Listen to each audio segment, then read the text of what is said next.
Just when I thought I couldn't find my way out, yeah, I searched the God in me to find my way out. I know it can seem way out, but the Creator flows to and through me from way out. I'm talking way out, yeah, yeah, yeah. See, if you believe in the God in you, it's a better place. Creating the force and the power to live a better day. Know that love and joy and peace is one in all of the same space. That you were chosen just like God.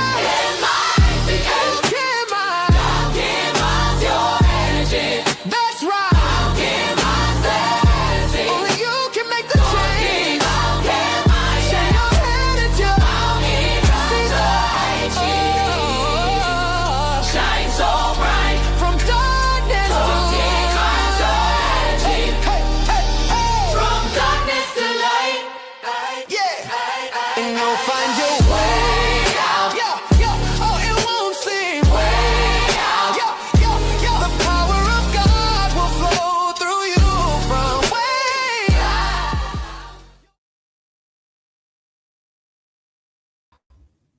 Welcome. This is Alchemizing Energy. I'm your host, DJ Genesis.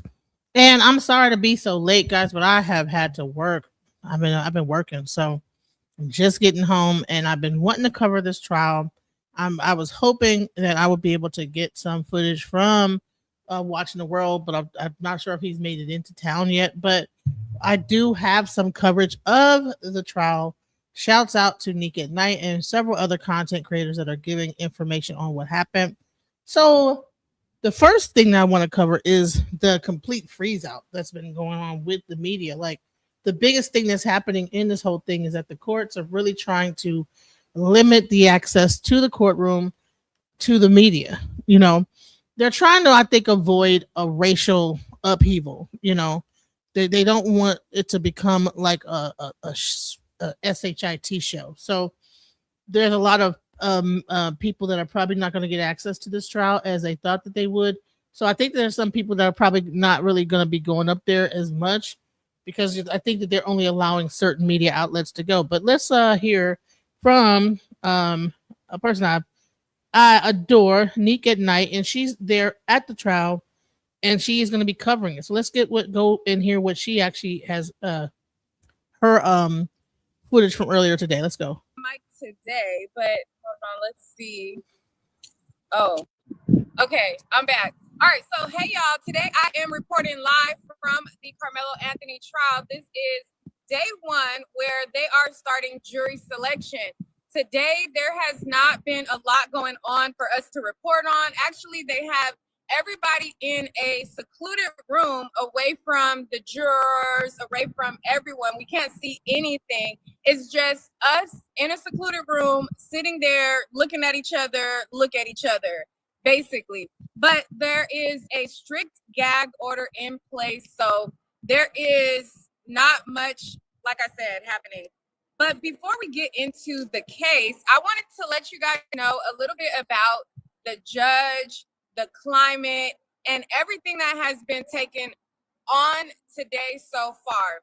So, see, the biggest thing they're trying to avoid, because when this case first started, there was so much going on. Judges were getting doxxed. It was just a mess, you know.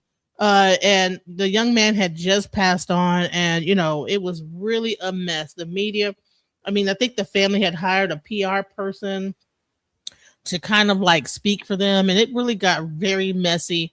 Then you had, I think, John Lane get up there, and he got involved, and you know, and so I think that what they're trying to avoid is an entire racial calamity like this being used to incite some type of a race war.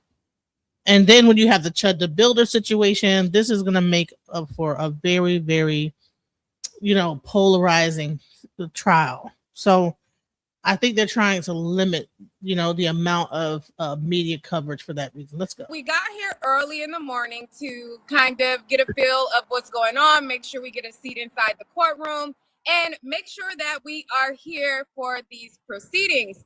When we came, we were met with a lot of other independent media who came out here to cover the case as well. Also, Karmelo Anthony has a big support group of people that are congregating back there. They are peacefully wearing all purple in solidarity or for him, support for him. And there are dedicated legacy media that is in there as well. So the way that we thought that things were going to be happening was that we weren't going to see the jury selection, but we were going to hear the jury selection. But so far, we haven't heard anything. There's no audio. There's no nothing.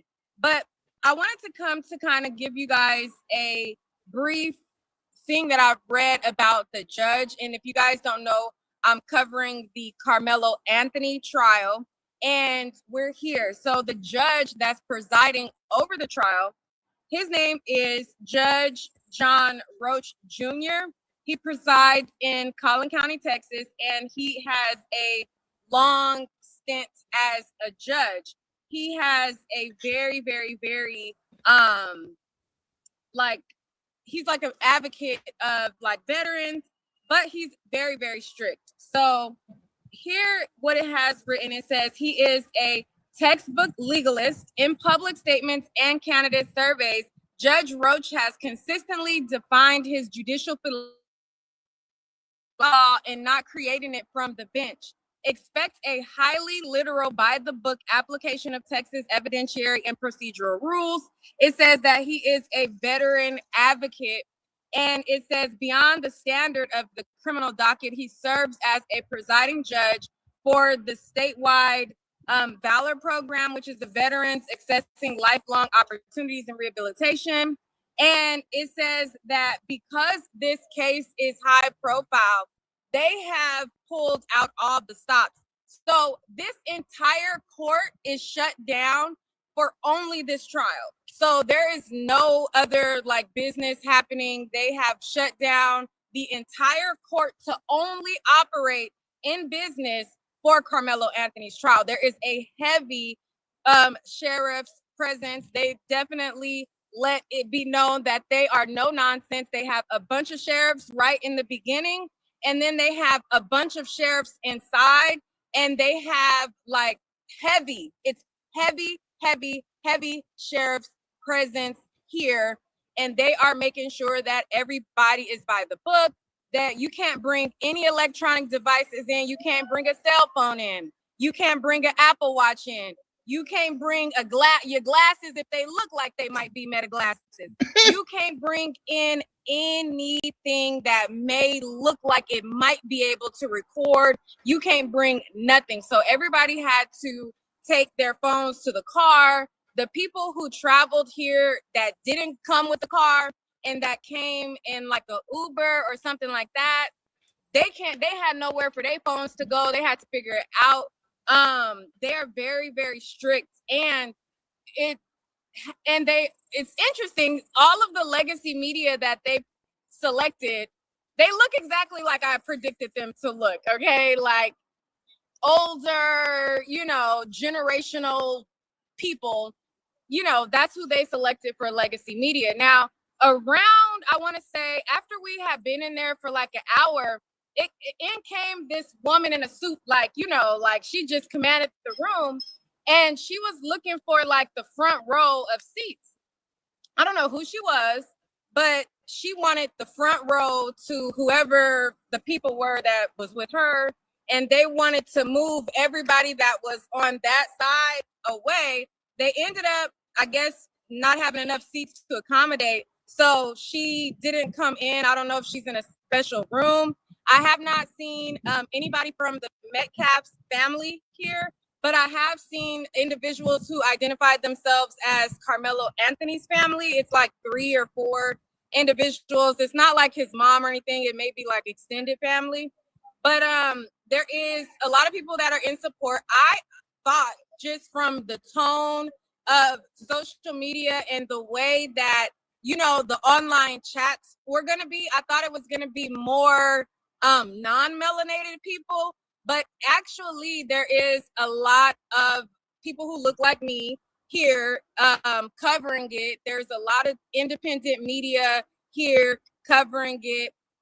Well, let me just tell you why, because Texas has the biggest amount of Black people in the country, I mean, you go by state, they have the largest amount of black people. So, you know, people get surprised when they see the amount of black people in Texas. It's a lot of black folks. So I'm not surprised that you have a big presence of people of color, you know, but you know, and I'm not surprised that they're locking stuff down. They don't want to have a circus. You know, this is Frisco, Texas, guys.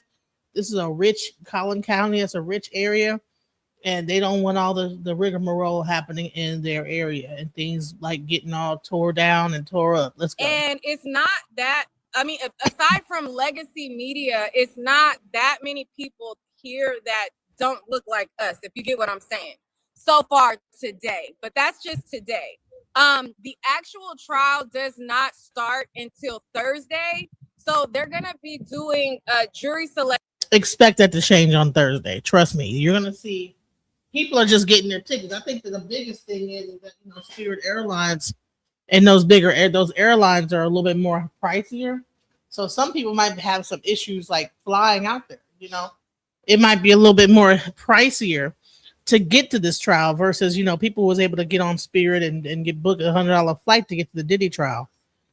Those flights are no longer that cheap. So you can't just do a last minute, let me go up there. You're going to have some money, some bread. Let's go.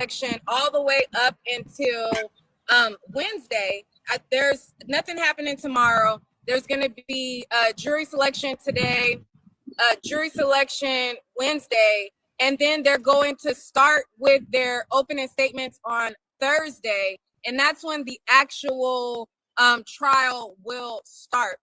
I was overhearing the bailiff. They said that there was roughly about 600 people that were selected to be pulled for the jury. And right now, while we were waiting inside, they basically said that the people that were coming to do jury duty, they were coming to just like pick up a packet. And basically the packet is like a questionnaire on whether they can serve or not serve or whatever the prerequisites are. I don't know what's in the packet, but they were coming, filling out a packet. And then, you know, people were coming and going like that. I don't know if they were like excusing people or if they were letting people, you know, leave to go fill out the packet or what have you. But that's basically what is going on. I don't know if you guys can see I'm trying to make it. But let me just say this. Shenanigans has already started, y'all. As much as they're trying to keep everything under wraps, it's already shenanigans happening. You got people talking mess already. But let's first go with just some basic stuff, right? Let's go with this. Like, let's talk about this. Let's go first here. The young teen, Frisco, Texas, charged with murder of Austin Metcalf. Just for the record, Karmelo Anthony was the victim. Karmelo Anthony was the victim the whole time. Karmelo Anthony was the one who was attacked. Y'all listening to his attackers. His attackers are the ones who are saying, oh, yeah, he said, touch me and see what happens. Those are his attackers. The only thing that's going to be argued in this case is whether the measure of self-defense matches the attack. That's the only thing that's up for argument. And if multiple people attack you and these people have about 50, 60 pounds on you and you on top of some bleachers, it's reasonably. You can believe that your life is in danger. One of them could have hit him. He could have fell, hit his head, fell down the bleachers, and died. So Karmelo Anthony was the victim the whole time. He was the one under attack. And if Karmelo Anthony was white and the attackers was black, most of y'all would understand that. Most of you wouldn't even argue it. You would be screaming it was self-defense. You would be saying Karmelo Anthony is a hero. He fought off those thugs. Karmelo Anthony wasn't the thug. They were the thugs. So this is gonna get, like, as you can hear, it's already going there, you know, as far as like even just people covering it, you know, are working with the expectation that this Karmelo Anthony trial is going to be a spectacle, something that will be proof of racial discrimination or racial tension here and there and up above and down below. And I'm here to pump the brakes on that expectation, because everybody was a little bit excited for the trial to start today, when, including me, a lot of people didn't realize that the jury selection process was going to occur first before anything actually kicked off. I'm standing outside the Collin County Courthouse here in McKinney, Texas, where Karmelo Anthony's trial is underway. Karmelo, who's 19, faces a murder charge for the death of Austin Metcalf, a 17-year-old who was fatally stabbed last year at a high school track meet in Frisco. Court started this morning at 9 a.m. with what we expect to be a much larger jury pool than what's standard for trials, given the attention this case has received on social media. We've spoken with two different groups who have been protesting outside this morning. On one side of the aisle, we have a group that identified themselves as white nationalists who were holding a banner that said, "Justice for Austin Metcalf. He deserved better. We deserve better." And on the other side of the aisle, a group that has driven from all over the South in support of Karmelo Anthony. They told us that self-defense, which is what we're expecting his attorneys to argue in court, is not a crime. And that although some officials have said this case is not rooted in race, that they believe much of the discourse has been divided along racial lines. Only 9 members of the media are allowed inside the courtroom, including our courts reporter, Jane Harper, who will keep you updated as we expect testimony to begin on Thursday and last anywhere up to 2 weeks. And it's believed to be the process of the trial is really going to kick off starting Thursday, as they spend Monday and I believe Wednesday going through the process of selecting a jury. And in that time, of course, you're going to see people outside of the courthouse being excited to support either Karmelo Anthony or Austin Metcalf. And inside, you're going to see people go through the process of proving whether or not Karmelo Anthony acted in self-defense, or if he's nothing but a cold-blooded murderer. And apparently, they've got about 30 plus witnesses that they could pull so that we could get some type of definitive conclusion. And I said that would be the driving key for all of this: witnesses. Because if you don't have enough video evidence to show how this scuffle began, the middle, and the end of it, you're not really going to have a conclusive decision. It's going to have to come down to what these witnesses saw, and if their stories line up to prove self-defense or prove Karmelo Anthony is nothing but a cold-blooded murderer. And of course, with that, there are going to be people, depending on the age range of all these witnesses, whether if they're minors or whether if they're adults, seeking to find out who these people are in an effort to prove that they're somehow bigoted, hateful, hate white people, or any other excuse possible if they don't get the decision that they deem necessary to prove that America has fallen or a justice system is somehow getting things right, which we all know that's not really going to be something ironclad enough. You know what's so sad is that they're already like attacking. There's actual media outlets already attacking the protesters outside. And guess what color they are? Boom. Day 1 of track meet killer Karmelo Anthony's trial begins, and obese women make a fool of themselves. I'm not sure what channel this is, but it's already going on. People are already talking mess. Let's go. Trial. He is the track meet killer that killed Austin Metcalf in cold blood on April the 1st of last year. The track meet was going on, but there was a rain delay, and Karmelo Anthony decided, you know what? I'm going to go under another team's tent where I'm not supposed to be. He was asked to leave. He didn't want to leave. He was confronted. He says to Austin Metcalf, "Touch me and see what happens." He pulls out a knife, stabs Austin Metcalf in the heart. And Austin... See what I'm talking about? See? Wrong. It wasn't a knife. It was the actual thing that you screw your shoe in with for the track meet. See? So people are already getting stuff wrong, got the wrong information on their channel saying the wrong stuff. Let's go. Metcalf dies in his twin brother's arms.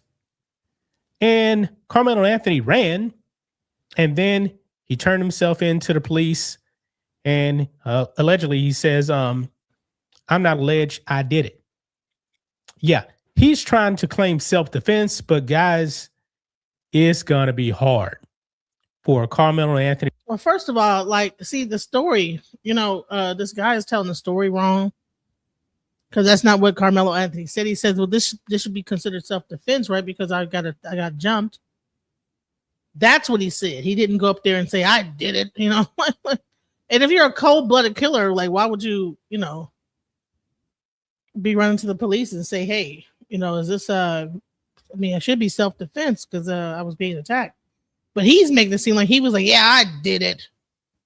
You see what I'm saying? So the media is already chaotic. They're already putting out false narratives, not having the whole story together. And because they want to be skewed toward one side, and it's like sad because these are high school students. These are not adults. So let's go. Just to actually say, well, not to say, but actually prove that he actually killed Austin Metcalf in self-defense. Because what we know so far, guys, that wasn't the case. That was not the case. He wasn't supposed to be there. He didn't want to leave. And he initiated the threat. And that is what's going to... He wasn't supposed to be where? On the track field? It's raining. He ducks under a thing for cover. He didn't just go over there just to be antagonistic. He was dodging the rain, sir. It was raining, and it rains pretty hard sometimes. It rains pretty hard in Texas, and you don't know whether a tornado about to kick in or what. I mean, it rains. It'll bust out raining. You know what I'm saying? You gotta duck for cover because it's wild. It'll be wild. So he went underneath the closest tent he could find, and they said you can't be here. And he's like, well, man, it's raining. Don't touch me. Touch me, and you'll see what happens. They probably was threatening him or whatever. We have to, it can't just be a one side. These are teenagers. Let's go. Lead Karmelo Anthony to life in prison, in my opinion. But today was the first day. And the first day was jury selection. Yeah, and also it was a clown show outside of the courthouse where you actually have these woke black women out there dancing around, cheering for Karmelo Anthony, even though this man actually admitted to killing Austin Metcalf. Yes, he admitted to killing him. But these race hustlers are still out there supporting him. Now, as you can see earlier in the video I just showed, it showed that there were also white nationalists on the other side of them with their thing. But he's only going to cover the black women that are there to speak up for Karmelo Anthony. What about the white nationalists? They're okay. We need to do better as a people. No one should be supporting the track meet killer, Karmelo Anthony. But let's go ahead and dive into this, guys. Here we go. So right over here on X, Sarah Fields. Now, she's definitely been covering Karmelo Anthony for over a year now. She actually went to the courthouse. And guys, this is going to be extremely hard for the woke activists to actually get access to this courtroom. She details all of the security and everything like that. Yeah, these activists, they're not getting inside this courtroom. Look at this. She writes, day one inside the Karmelo Anthony trial. I arrived at the Collin County Courthouse at approximately 6:30 a.m. for day one of the Karmelo Anthony trial. The first thing that became apparent was security. Everyone entering the courthouse had to pass through screening. Cell phones and electronic devices were prohibited. The only items I brought with me were a notepad, a pen, and my sunglasses. After passing through security, I made my way towards the courtroom area. The courthouse features a large, wide hallway leading to the jury assembly area. It was packed. There were so many potential jurors and members of the public present that you cannot see the end of the hallway. Just before reaching the jury assembly area, there's a left turn into the ceremonial courtroom, which serves as the public viewing room. It holds roughly 60 people in the gallery. We were among the first to arrive, but the doors were locked. Several members of the sheriff's department were stationed outside, I should say. One deputy was carrying a suppressed AR rifle chambered in 9mm. Yeah. So these activists, man, they better not play any games. Okay. So they actually had to wait and everything out there. But look here, it says several women who claim to be from California arrived wearing purple shirts, purple hoodies, jeans, and purple do-rags wrapped around their heads. Others wore tank tops, shorts, hoodies, baseball caps, and other casual attire that appeared inconsistent with what most people would consider courtroom business attire. Purple is Karmelo's favorite color. Yeah. And folks, we actually got some woke activists here on video making a fool of themselves.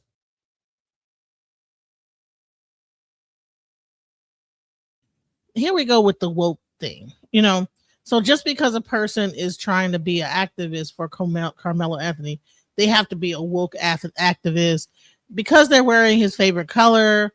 They have to be, these woke black and embarrassing themselves. You know, as this trial goes on, I'm sure you're going to see other activists on the other side as well. They just got there early. Let's go. Outside cheering for Karmelo Anthony. Okay. This is pretty ridiculous, guys, tell you the truth. Yeah, we got these people right here, man. We actually got a bigger clip right here. The clown show was on full display outside the courtroom. Check this out.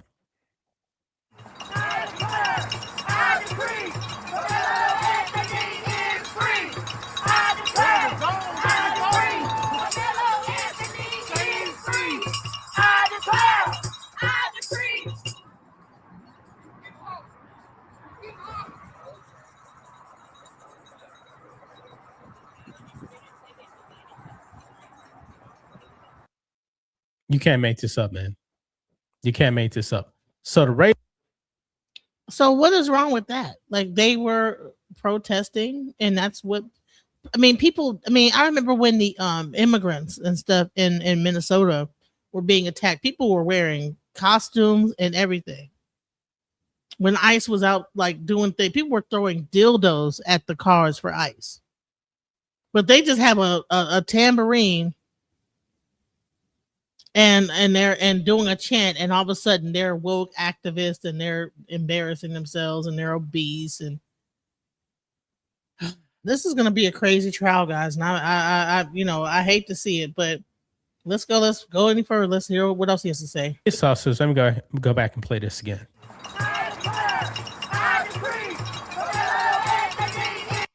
Okay, so that's what they were saying. I declare, I decree Karmelo Anthony is free. Well, he ain't free. Even though he's out on bail right now, but this dude's guilty as hell. And you know what? They know that, but they don't care. They're out there looking at this as simply a racial issue. Basically, they're basically out there because Austin Metcalf is white. But hold on. They're saying it's a racial issue, but why is the white nationalist on the other side? You're going to make it the black people. Well, they just think they make it into a racial issue, but then you have white nationalists on the whole other side for Austin Metcalf. So where's the coverage of that? It should be an equal thing. You know, they're just saying they think that he should be free. The other side is saying justice for Austin Metcalf. This is going to be a divide racially. It does not have to be a thing that because they are chanting and protesting that this now it has become a racial thing. They're saying that Karmelo Anthony is free. They're not saying that he's black and nothing like that. So Karmelo Anthony's a coward. Okay, he's going to prison. Period. He might, but that does not mean that the people that are speaking up for him are a bunch of woke activists. You know, I don't really get where we are coming from with this. And these people are racist right here. This is the only reason why they're actually supporting Karmelo Anthony. These black women right here, that's the only reason why they're actually supporting him. Austin Metcalf, from what we actually know, didn't do anything to Karmelo Anthony. What? And Karmelo Anthony killed him in cold blood. And these women don't. So he's acting like Karmelo Anthony just went over there and just stabbed the guy for no reason. Like there was not a whole scuffle that ensued. I mean, before he actually starts to discuss this, he needs to look at the. I mean, has he read anything about what the incident that went down? Man. care. They do not care. Absolutely unbelievable, man. Unbelievable. So it was nothing more than He was jury being jumped. selection He here. was being jumped, guys. Not exactly sure when. So what happened is that he was being jumped by multiple people because it was raining, and he went underneath the opposing team's tent, or like a, say you have some bleachers and then you have like an over thing that's covering your team. He went to hide from the rain in their tent area, and they were like, "You gotta go. You can't be over here." And then it became a thing where they began to like kind of approach him like we're gonna remove you from here if you don't leave. And next thing you know, a fight ensued. I think he said, "Listen, don't touch me. If y'all touch me, see what happens." Something like that. And I guess they saw what happened. So now you have a deceased person. You have a young man that it might spend the rest of his life in prison. That was a good student, that was in track and field. He was not a bad kid. But they're going to try to make him out and try to paint him into like this kind of gangsta, and yes, Karmelo Anthony's black and he killed a white guy named Austin Metcalf, a white student. He was not being jumped. Well, was it a knife or was it his actual track thing to like adjust his track shoes? That's what not a knife. I don't know if it was a knife or not. Who knows? But I heard it was the actual thing to adjust the cleats on your track thing, and he stabbed him with that. But let's go. The official first day of the trial is going to begin. Of course, they got to select the jury, seat the jury, that kind of thing. But boy, this is ridiculous right here, man. These people, man, these woke activists. And you know what? You could tell that the people don't like this because this post right here already got ratioed. Yeah, everybody's saying clearly murder. Yeah. This other person said, "You mean feral blacks who think it's okay to murder white kids?" Yeah, those women, they truly do believe it's okay to. I mean, well, what happened to manslaughter? Like if you probably tried to defend yourself, but you end up actually, going too far and killing the person. What about if you're in a scuffle, and that could be a case too of manslaughter? It's not a matter of always just straight up that he, in cold blood, just he intended to murder his assailant. Because what I understood is that there was a scuffle, there was a fight. It wasn't just like he just started stabbing people. And see, this is what happens when you have the wrong, like people just like he's calling the people that are defending Karmelo Anthony racist because they're defending Karmelo Anthony is a child. He's a teenager. Murder white people. Wow. Or they wouldn't be out there. Wow. Look at this right here. Reprehensible to see so many people out supporting a cold-blooded murderer who's on clear footage stabbing another person for no reason. It should be first-degree premeditated murder. He knew exactly what he was doing. The video, people have seen the video, and it's from a distance, of course, but it ain't looking good for Karmelo Anthony at all, based on the people that's actually seen that video. Right, the people that seen the video. So he haven't seen the video, but he's already saying that Austin Metcalf that Karmelo Anthony is a cold-blooded murderer. He ain't even seen the video. Have any of y'all seen the video? I don't know what the rules are. Is that the rule? Period. Rain or shine, snowing, hailing, you just can't duck for cover if it's raining. These are children, like in a track meet. I don't get it. People are forgetting these are kids, y'all. Maybe one day, guys, we'll actually get to see the video. We have to see, but of course, the trial is not going to be televised. It's going to be extremely hard to even see members of the jury once they actually select them when this trial is going on. Now, after the trial, I'm pretty sure, jurors are probably going to come out. They may end up giving interviews and stuff like that. That's possible. But this judge has that courtroom locked down. You can't bring in a cell phone, camera, nothing. We're going back to the old days, man. No cameras, nothing. These woke activists, yeah, they can be out there. But those people, man, those lunatics have to know that Karmelo Anthony is going down. But well, if he does go down, at least he knows that there were some people that, you know, supported him in his going down. But to say that they're woke activists versus they could be family members, they could be anybody supporting him, probably can't get into the courtroom. So they, you know, maybe they're a part of a group, like a community group. They don't have to be woke activists. Everybody wants to use the word woke the wrong way anyway. Like, what happened to like the original version of what woke means? Come on now. that's just my thoughts on this. What do you guys think of this? What I think is that, you know, it's interesting how people will try to skew things. I don't know if he might be getting paid off to start talking this rhetoric. Sometimes people will take that side because, you know, they probably get kickbacks for saying stuff like that. Like, it's crazy. Let's go. Same people that believe the restaurant workers were in the right for beating up that lady are the same people who ironically believe that Karmelo Anthony was in the wrong.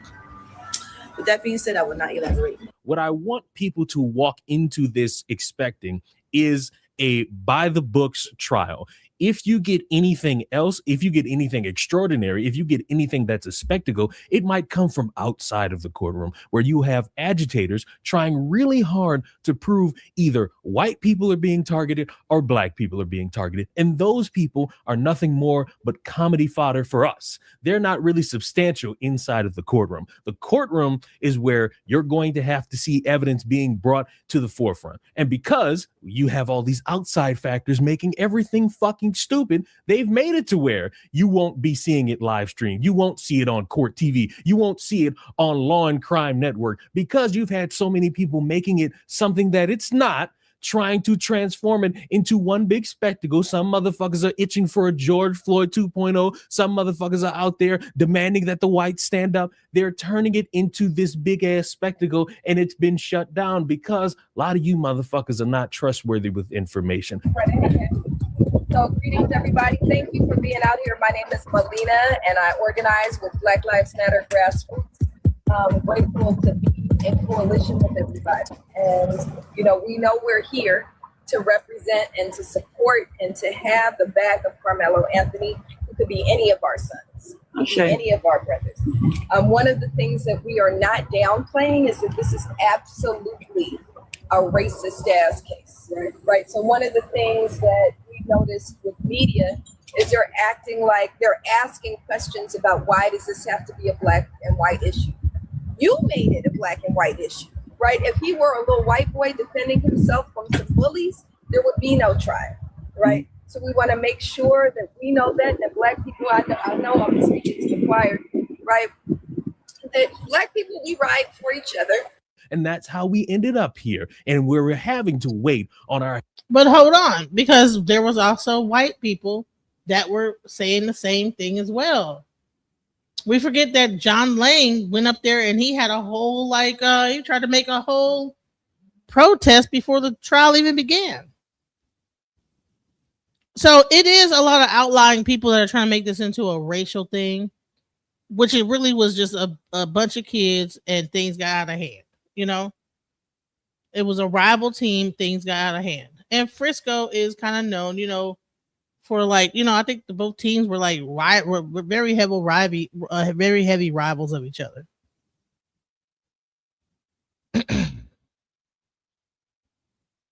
I don't know what they're going to say, but it's very interesting how everything has become. You have especially a lot of black commentators that are immediate to jump on the other side and look down on black people that are trying to show some support. So you think that nobody should have showed Karmelo any support?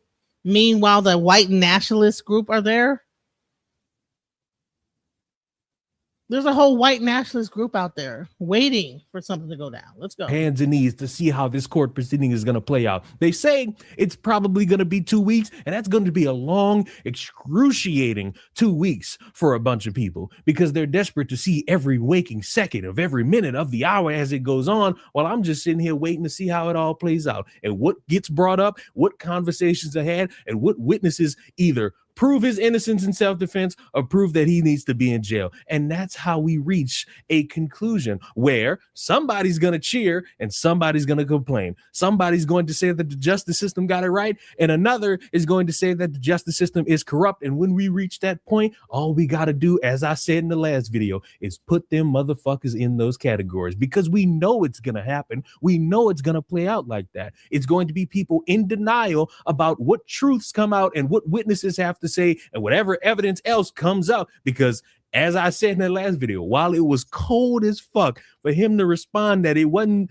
anything alleged and that he did it, that might bite him in his ass when he gets in that courtroom, Karmelo Anthony. It might be something used against him. And I don't know how smart it was to be as brutally honest at the time, but we shall see, because anybody saying, oh, it'll be definitive he's guilty, it'll be definitive he's not guilty, I would recommend just waiting a little bit, see how these 2 weeks play out, see what's said, see what evidence is reportedly brought up, and then as we get closer and closer to that guilty or not guilty, that will maybe be the moment you decide how you want to navigate this. Because I'd hate for somebody to be so fucking animated and then they're wrong, and then they got to go to the next step of trying to make everybody realize that this was a cheated system and it's corrupt, because they ignore the evidence and the witness statements that are brought up. They're Exactly. I'm not gonna be on one side or the other. You know, I want to hear what's brought to the table with the case. You know,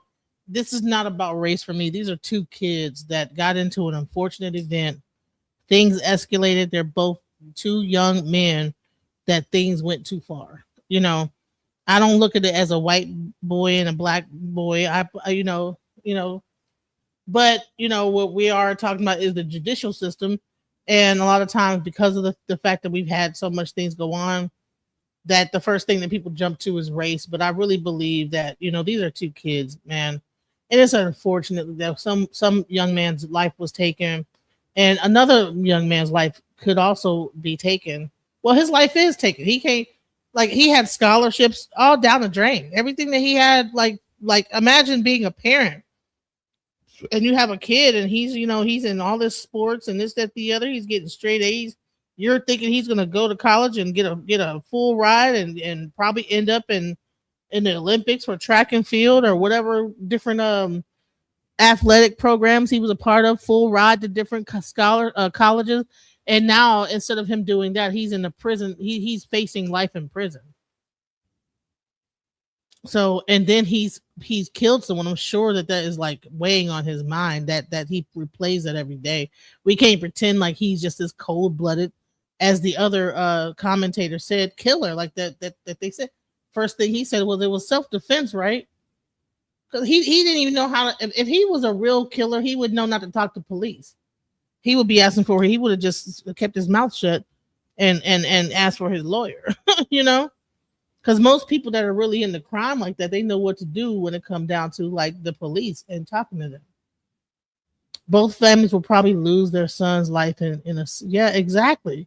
So this is not a fun trial and anything like that. He didn't have a mark on him. Okay, well, he was able to defend himself pretty well, even though he was being, from what I understood, they said that he was being attacked by multiple people to get it from underneath whatever thing, you know. I don't know. I didn't see the video. They say there's a video out there. I haven't seen it. So I'm just going off hearsay just like everybody else. I don't know what the real thing is. We'll find out during the trial, but I would hate to make speculation so quickly. Probably talk about how witnesses were paid to say this story or that story, and who knows what the story is, because that's at the end. And I would hate for motherfuckers to miss the beginning and the middle because they're so focused on crafting their own version of events based on an ending that they haven't even gotten yet. I know there's going to be people every single solitary day for these next 2 weeks, even if that it's longer, making all these updates. And this is what happened in the courtroom today. This is what happened in the courtroom today. I'm not really interested in doing that. I would only want something in the realm of actual information that's substantial in swinging the decision either to guilty or not guilty, or some bombastically stupid motherfucker trying to break into the court hearings just so that they could get a little bit of attention. That's really what I'm here for. I will be there and looking at how this process goes on, but How do I feel about Karmelo Anthony having a knife before in school? I mean, I don't know if that's true or not. I don't know. I haven't heard about that. But if he did, I'm not sure what the reason behind that was, so I don't know. I don't know how I feel about that. I don't know if he was being bullied or he felt like he needed to defend himself because he was being bullied. We don't know what would make a person bring a knife to school. Like, why would they do that? And then risk all the things he has going for himself. Because from what I understood is that Karmelo Anthony was not, he was like, I think a good student. Like, he wasn't just this hood kid that was, why would a person that has everything going for themselves bring a knife to school? Why would a person feel threatened like this? Yeah, can't get the transcripts. Yeah, it's a lot going on. They're keeping things tight-lipped, very tight. But hopefully we'll be able to get some information from the media. Both were good athletes, exactly. And I think they were rivals. So that's another thing. You have a rivalry and things go too far. Let's go. Coming back and being like, this happened and that happened, that's not too interesting. I want to just compile it all into one finite big bubble. That way, I don't have to keep coming back to it. And I could just call whoever fits the category of stupid, and then I could say subscribe at the end of it all. And that's my process. And I would really like to stick to it. Well, shouts out. That's his process. But, hey, I'm going to be covering it because it's going to be interesting to see how this whole thing unfolds. I think it might be very much a shit show, and I'm going to be here for it. So we have just wrapped up day one at the Collin County Courthouse for the Karmelo Anthony murder trial. As you can see, that is the courthouse in the back of me. And when I tell you it has been a long day, please believe me, this is what we're looking at. They had over 600 individuals to show up today for jury selections. Collin County, you showed out and did your thing for both. This is good for both sides, right? For both the state, the prosecution, and the defense team. Here's the thing. We didn't get a lot of movement on that. We were almost 4 hours delayed today. So what's happening is they were able to narrow it down to 500 people. They're going to come back on Wednesday morning if they are confirmed. They will be either confirmed or denied. If they are confirmed, they come back 8:30 a.m. on Wednesday. It's going to be a very long day. Interesting enough, listen, there was some white males on the jury, or that stood as potential jurors, that did not agree with the judge about the law. And they said, you're talking about the law and we understand the law, but this country has a complicated history when it comes to law because our law has been very unfair to people of color. Woo! All right, y'all. So we have just wrapped up day one at the Collin County Courthouse for the Karmelo. Right. So let me tell you about how this jury thing has gotten really crazy, right? They're saying that there's actually some juror tampering. Let's go. Okay, we're just going to get right into it. Now, many of you may know Sarah Fields. She's primarily over on X.com. She's been the journalist who has been exposing 90% of the things that we've learned and that have come out from the shadows about this whole case and all the nefarious things going on in the Karmelo Anthony trial and case. Since it happened. Okay, so make sure you go to check in with her and credit to her. Now, she says she's actually a local to that area, and she tweeted, whatever you call it, on X. She says, day one of the Karmelo Anthony trial is in the books. I just left the Collin County Courthouse. Today was devoted entirely to jury selection, and no other proceedings took place. That being said, I have quite a few observations from inside the courtroom and some very descriptive scenes to paint from what I witnessed today. And so a bit of a time later, and this is pretty wild but not unexpected given how hostile all the Karmelo Anthony Army members are.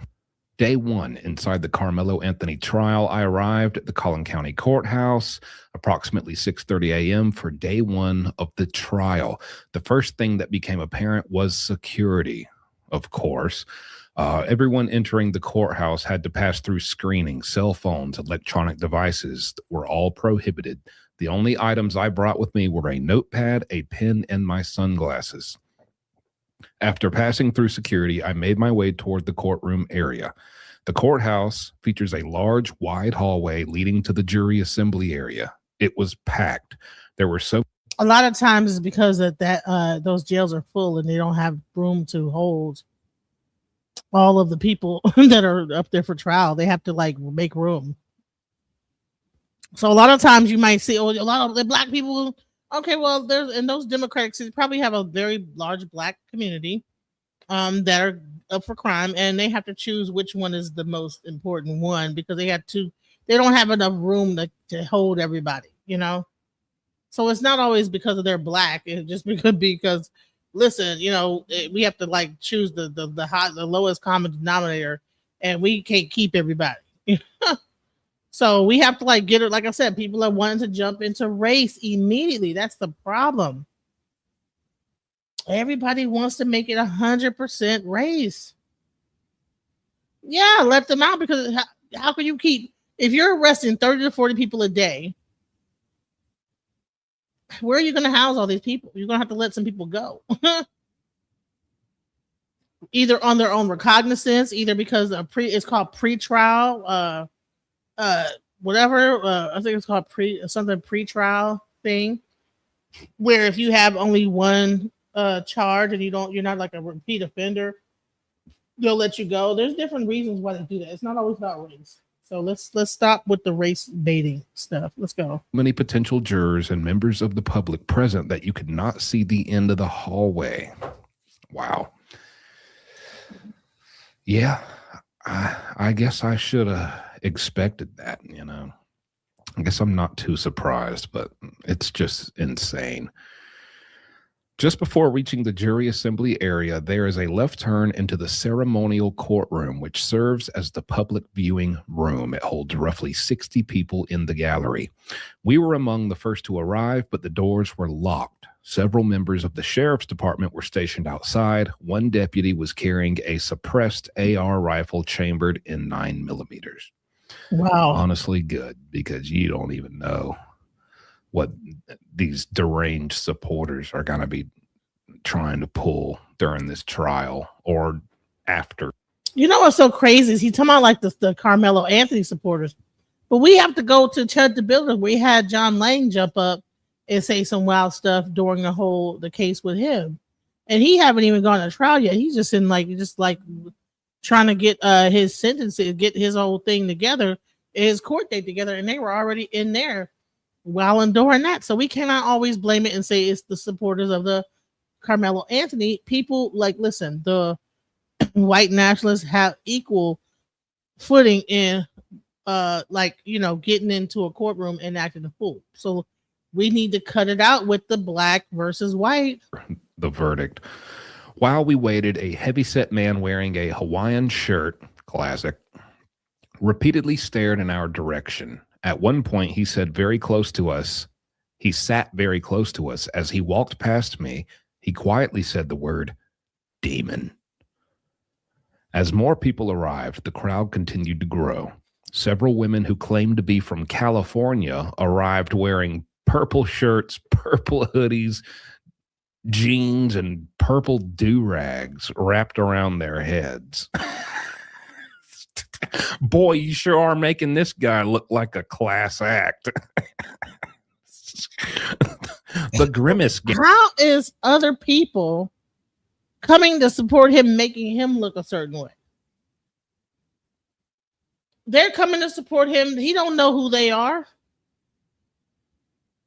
What is going on? Hey, what are y'all from McDonald's? Where's Ronald at? Bunch of clowns.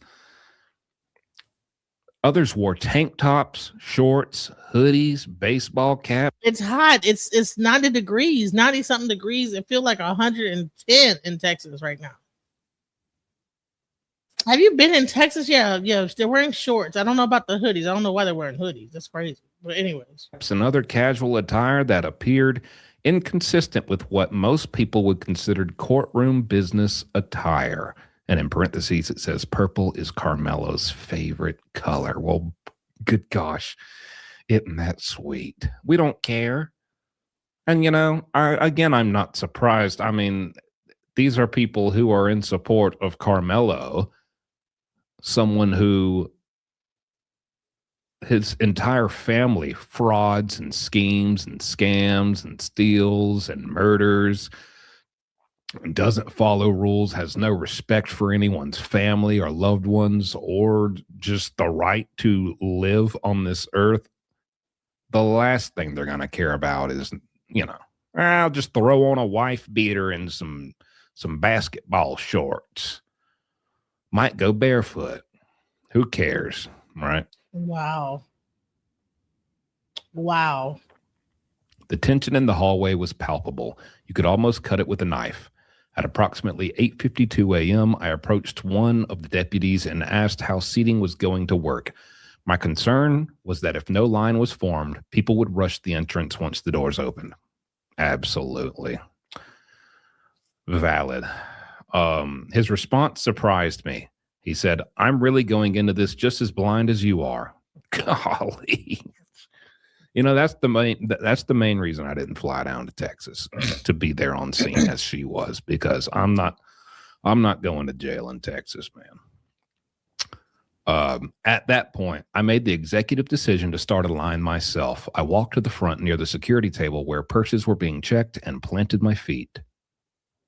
The hallway against the wall became shoulder to shoulder. Most of the individuals rushing forward appeared to be Karmelo Anthony supporters. It was a tense moment. People were packed together so tightly that it became slightly nerve-wracking. I did not move. When the doors finally opened, I was among the first 10 to 15 people admitted into the courtroom. Lucky. That's what you get when you show up bright and early. Good for her. I immediately made my way to the front row, and then we waited for another hour and a half.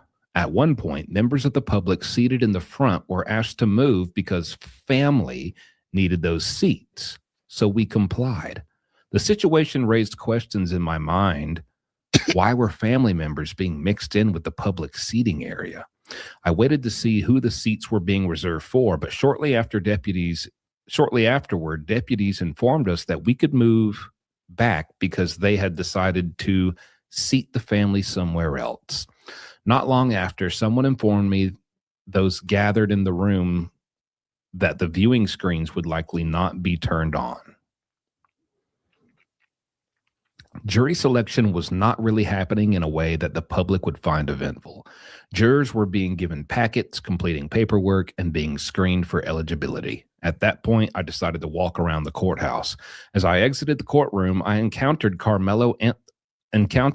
Karmelo Anthony supporter and TikTok creator, John Effect is what he goes by. He recognized me immediately. We spoke briefly and shook hands. He was professionally dressed and respectful during our interaction. Well, nice and honest. I appreciate that. After meeting John and walking out of the courtroom area, I passed directly by Dominique Alexander. Oh boy, good Lord have mercy. He saw me, but he said nothing. In fact, he almost seemed perplexed as I walked past. He's starstruck. He's starstruck, Sarah. All that beefing he's tried to do with you. He's starstruck. A short time later, I witnessed sheriff's deputies escorting an African-American woman out of the courthouse hallway. She was wearing a pink shirt with lace sleeves. Deputies were accusing her of jury tampering. Oh, Lord have mercy. Here we go already. We're not even 3 hours into this thing, and we got jury tampering. I later learned she was allegedly connected to the Anthony family and had reportedly been caught recording members of the jury pool. Wow. This is ridiculous. I mean, good for them for catching her, but oh my God. I mean, what if there's someone they don't catch? I later learned she was allegedly connected to the Anthony family and had reportedly been caught recording. I'm repeating. Outside the courthouse, the atmosphere was just as interesting. Several supporters of Karmelo Anthony were live streaming on TikTok and wearing Karmelo-themed shirts. Oh, I would have loved to see them shirts. Karmelo-themed shirts. Oh, Lord have mercy. I would have loved to see them. goobers. I don't either. I'm like, There were also multiple members of the Black Panther. see, here's another thing is that a lot of gossiping is going to be going on because the court is so tight. So it's going to be very hard to differentiate truth from fact. You're going to have one side that's going to be telling like the lies. You know, I think the Sarah Fields person is going to be their source of like news. I'm going to probably go between her and Naked Night. I'm going to be covering the stuff that they're saying, but I'm also going to be covering Naked Night because she's going to be fair and honest. She's not there to choose a side. And that's why I'm even covering her take on things, you know, because yeah, it's just like, come on now. Movement present. Oh boy. In addition, a group calling itself the National Organization for Victim Advocacy was distributing flyers featuring Austin Metcalf's photograph. The flyers stated that the organization stood in solidarity with all victims of anti-white violence. When I asked Jeff Okay, so there you go. That is the white nationalist group, anti-white violence. So you have people on Karmelo Anthony's side, and then you have the white nationalist side, you know, that are saying that this is a black on white crime. So where is the outrage of that? It's passing out flyers and all this other nonsense. Cap about the group, he told me he did not know who they were. By approximately 11 a.m., we decided to leave.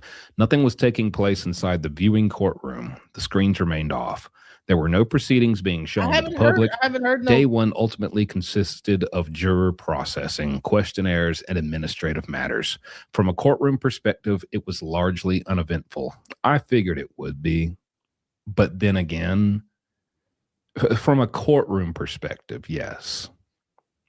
But on the other hand, I just thought, I cannot imagine what type of groups and movements and signs and chants and merch of this doofus is going to be out there. So I had to check up on it and let you guys know.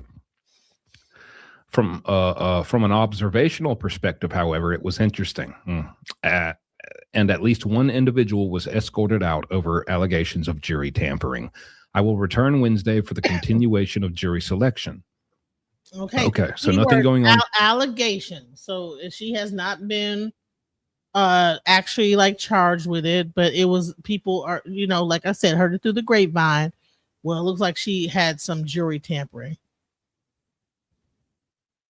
I haven't heard of this is the only thing I've heard about jury tampering was this one right here. Tomorrow, Tuesday, Wednesday, we're back at it. So tune in.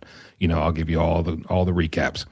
Hopefully by then the pool will have been narrowed significantly and the process of selecting the final jurors will begin in earnest. Based on my observation throughout the morning, the crowd appeared to be overwhelmingly around 95% Karmelo supporters. Man, you hate to see it. All she's doing is making a call out for more other white nationalists to come up there to support Austin Metcalf.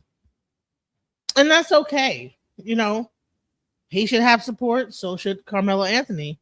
But I don't get it why everybody's like, oh, these people, how dare they support this young man? So he shouldn't have no support. He shouldn't have no support. Like, what are we doing here? I'd rather throw hands, even if I got jumped, rather than. Well, I don't think that was his intent to kill the guy.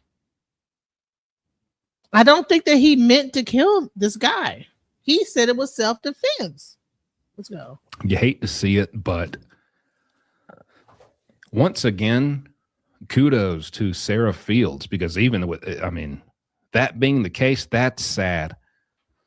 If it's give or take roughly 95% Karmelo supporters, and Sarah Fields is still there. It's just the beginning of the trial. Trust me, it is gonna be more people gonna come. Trust me. When they read what she says, they're booking their flights now. Trust me. So where y'all can see that it says Collin County. Behind, my uncle is behind the camera, y'all. Right. Holding it down. Because yesterday my tripod was moving every which away. So today I was trying to make sure it wasn't so flimsy. But anyway, so yeah, so that's pretty much what's going on so far. Yeah, I really don't have much. I wanted to have more for you guys once I start hearing, you know, what questions they're going to be asking, when I start hearing like what you know, what they're fishing for as far as the jury, then I'll keep you guys updated. But make sure you put your notifications on, because I'm going to be here covering this case, giving you guys all the ins and the outs of it. You said, is there a crowd? So behind the camera, there is people like at the end of the parking lot, a few people. And then there were like, you know, people here, but they went inside. The gallery for the courtroom that we are in is pretty big.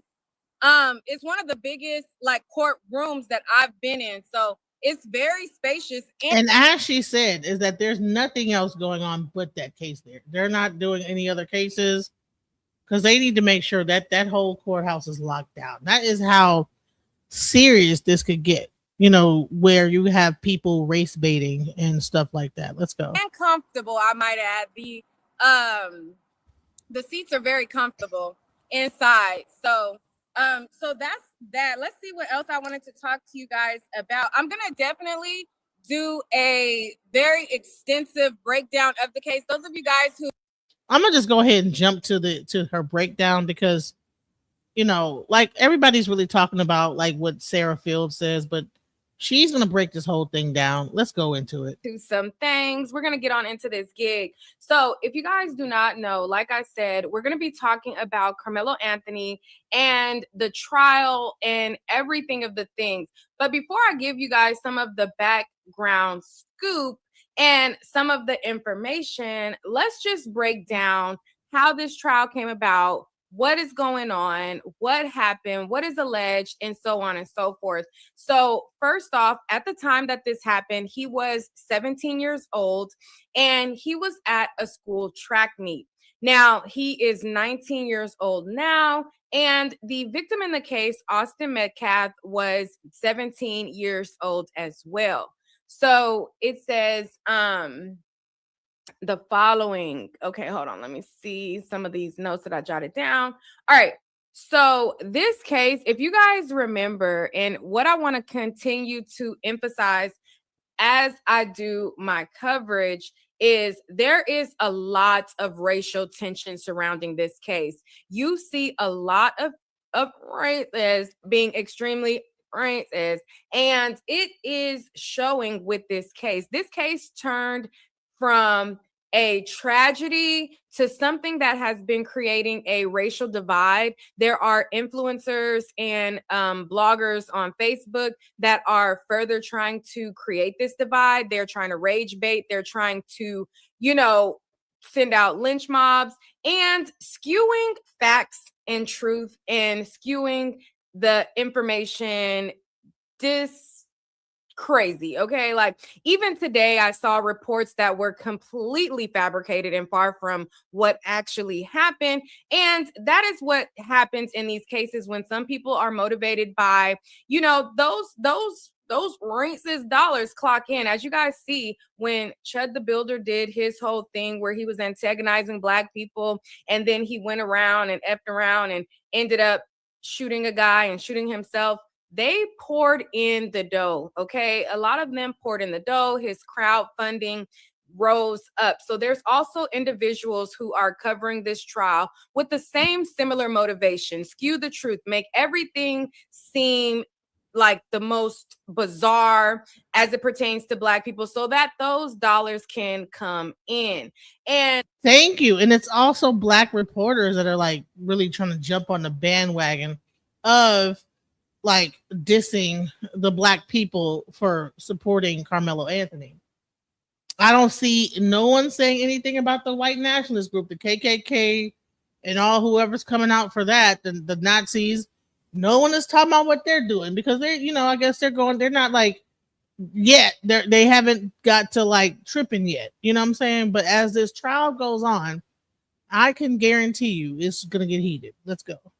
So therefore, you have people like me who I'm not here on either side. I'm just here to report the facts and report them factually as they happen. If there was something that happened that was a positive for Karmelo, I'm going to say it. If there was something that doesn't look good for him, I'm going to say it. As you guys know, That's why I'm using her for the coverage for this, because and I'm hoping that Watching the World will be there too. My friend Mel Smith will be there, because between him and her, I will use those people to cover it, because they're not going to be biased about it. It's not about race. You know, a lot of Black people are using this to build their platform up by seeming like they're on the the bandwagon of that this guy, he's a cold-blooded killer and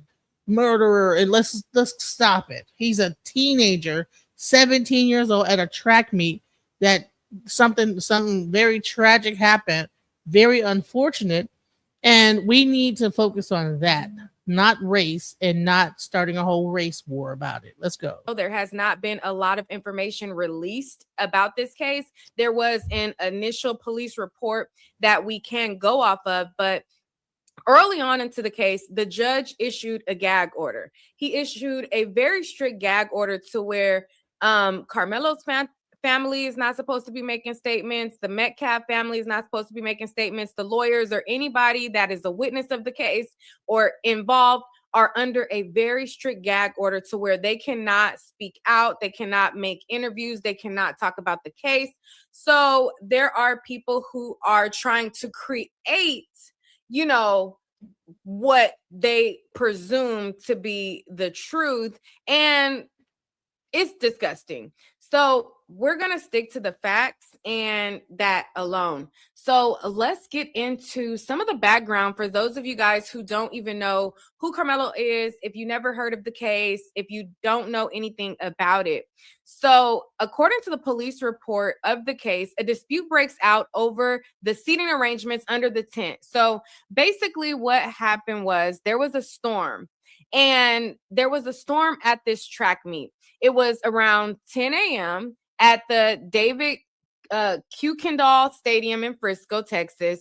It's the District 11 Track and Field Championship. It was a massive event, but the weather took a turn, and it was heavy rain and thunderstorms. And they had like these tents set up where people can sit under the tents. So because of the storm, athletes were packing under whatever shelter they can find. And Karmelo Anthony, a standout student athlete and a team captain from Centennial High School, he ended up under another team's tent. But it wasn't his team's tent. It belonged to the Frisco Memorial High School tent.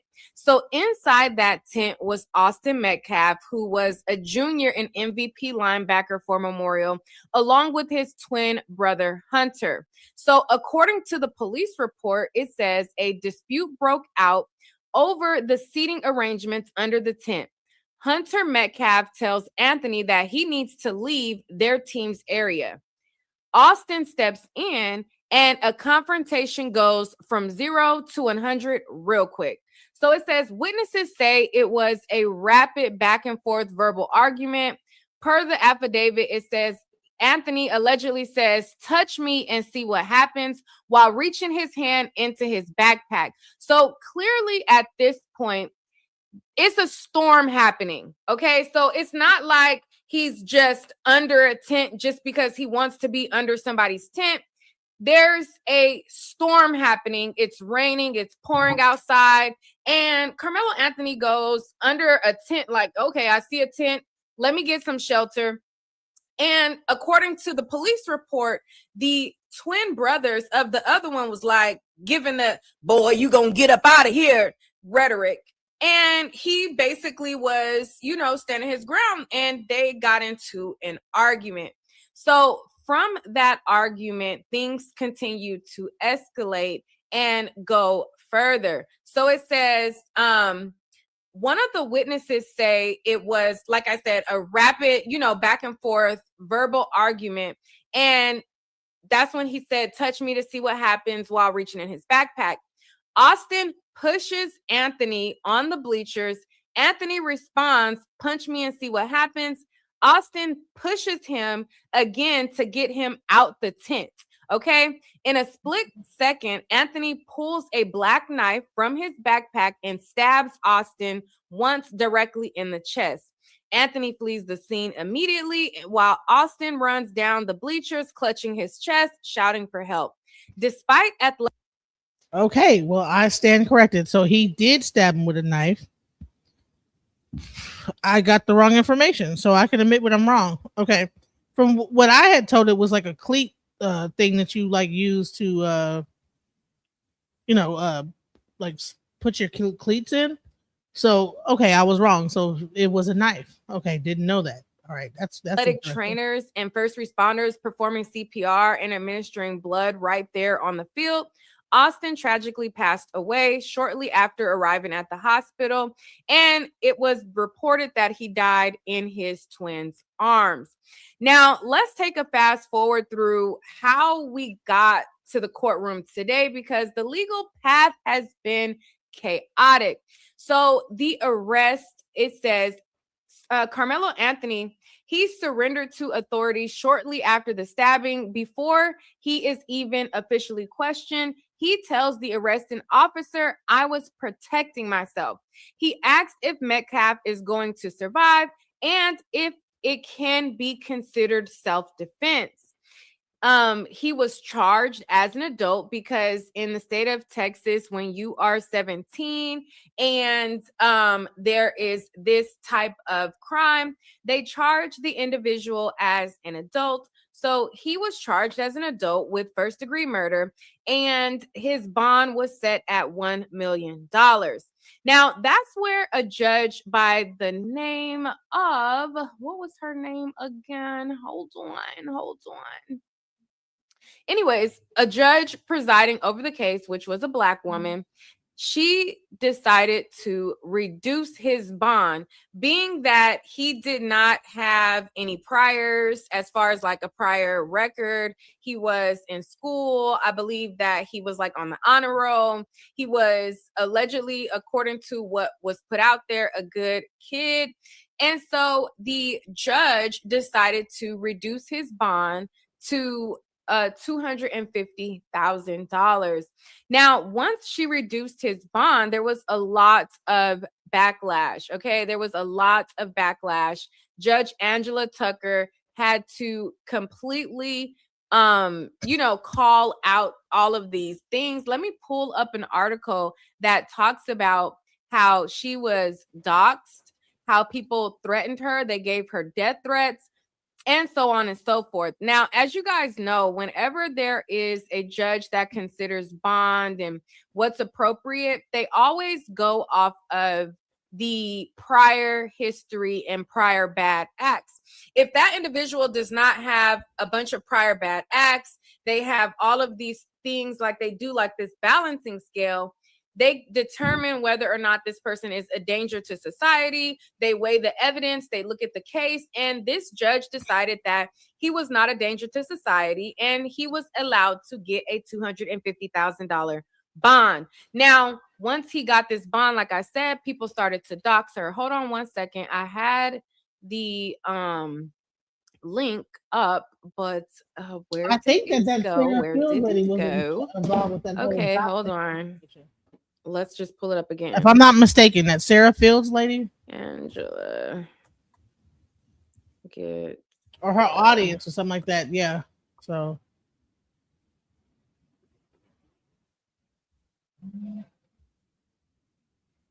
let's see, what is this? North Texas is home. That's why doing this work. All right, one second. Let's see if this video explains it. If not, I'll read what it says. Roy Whitaker, I just put the link in the chat. If you want to come up and speak, you can. You're more than welcome. County judge. All right, let me share this for you guys so that you guys can get a background of what is going on in this case and the lengths that people will go. If you would dox a judge, what would you do? She's overseeing the trial of a teenager accused of killing another student in Frisco. Jobin Panikkar talks to a former judge about the security issues judges face. When private information goes public, it is a problem. In this case, a judge's private information.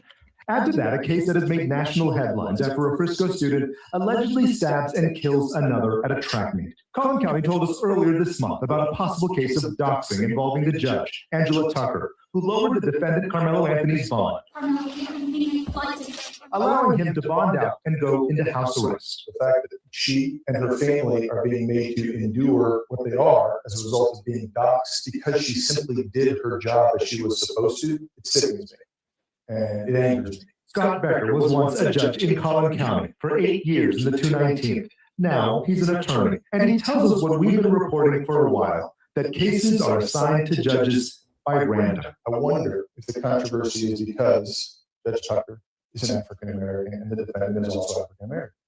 I wonder if the judge who made that decision, if they looked like me, if there would be the same amount of outrage and conspiracy theories out there. Scott is also familiar with being the subject of threats, but admits nothing like what Judge Tucker may be experiencing. He says there are certain protections judges have. They can use state official license plates over personal ones. On your driver's license, judges are allowed by law to list the courthouse as their home address. I did not want anybody being able to know anything more about my personal life. Scott even had Google blur his home and kept his address private. He says the job comes with security risks, and that job is too important to be swayed by intimidation. All right.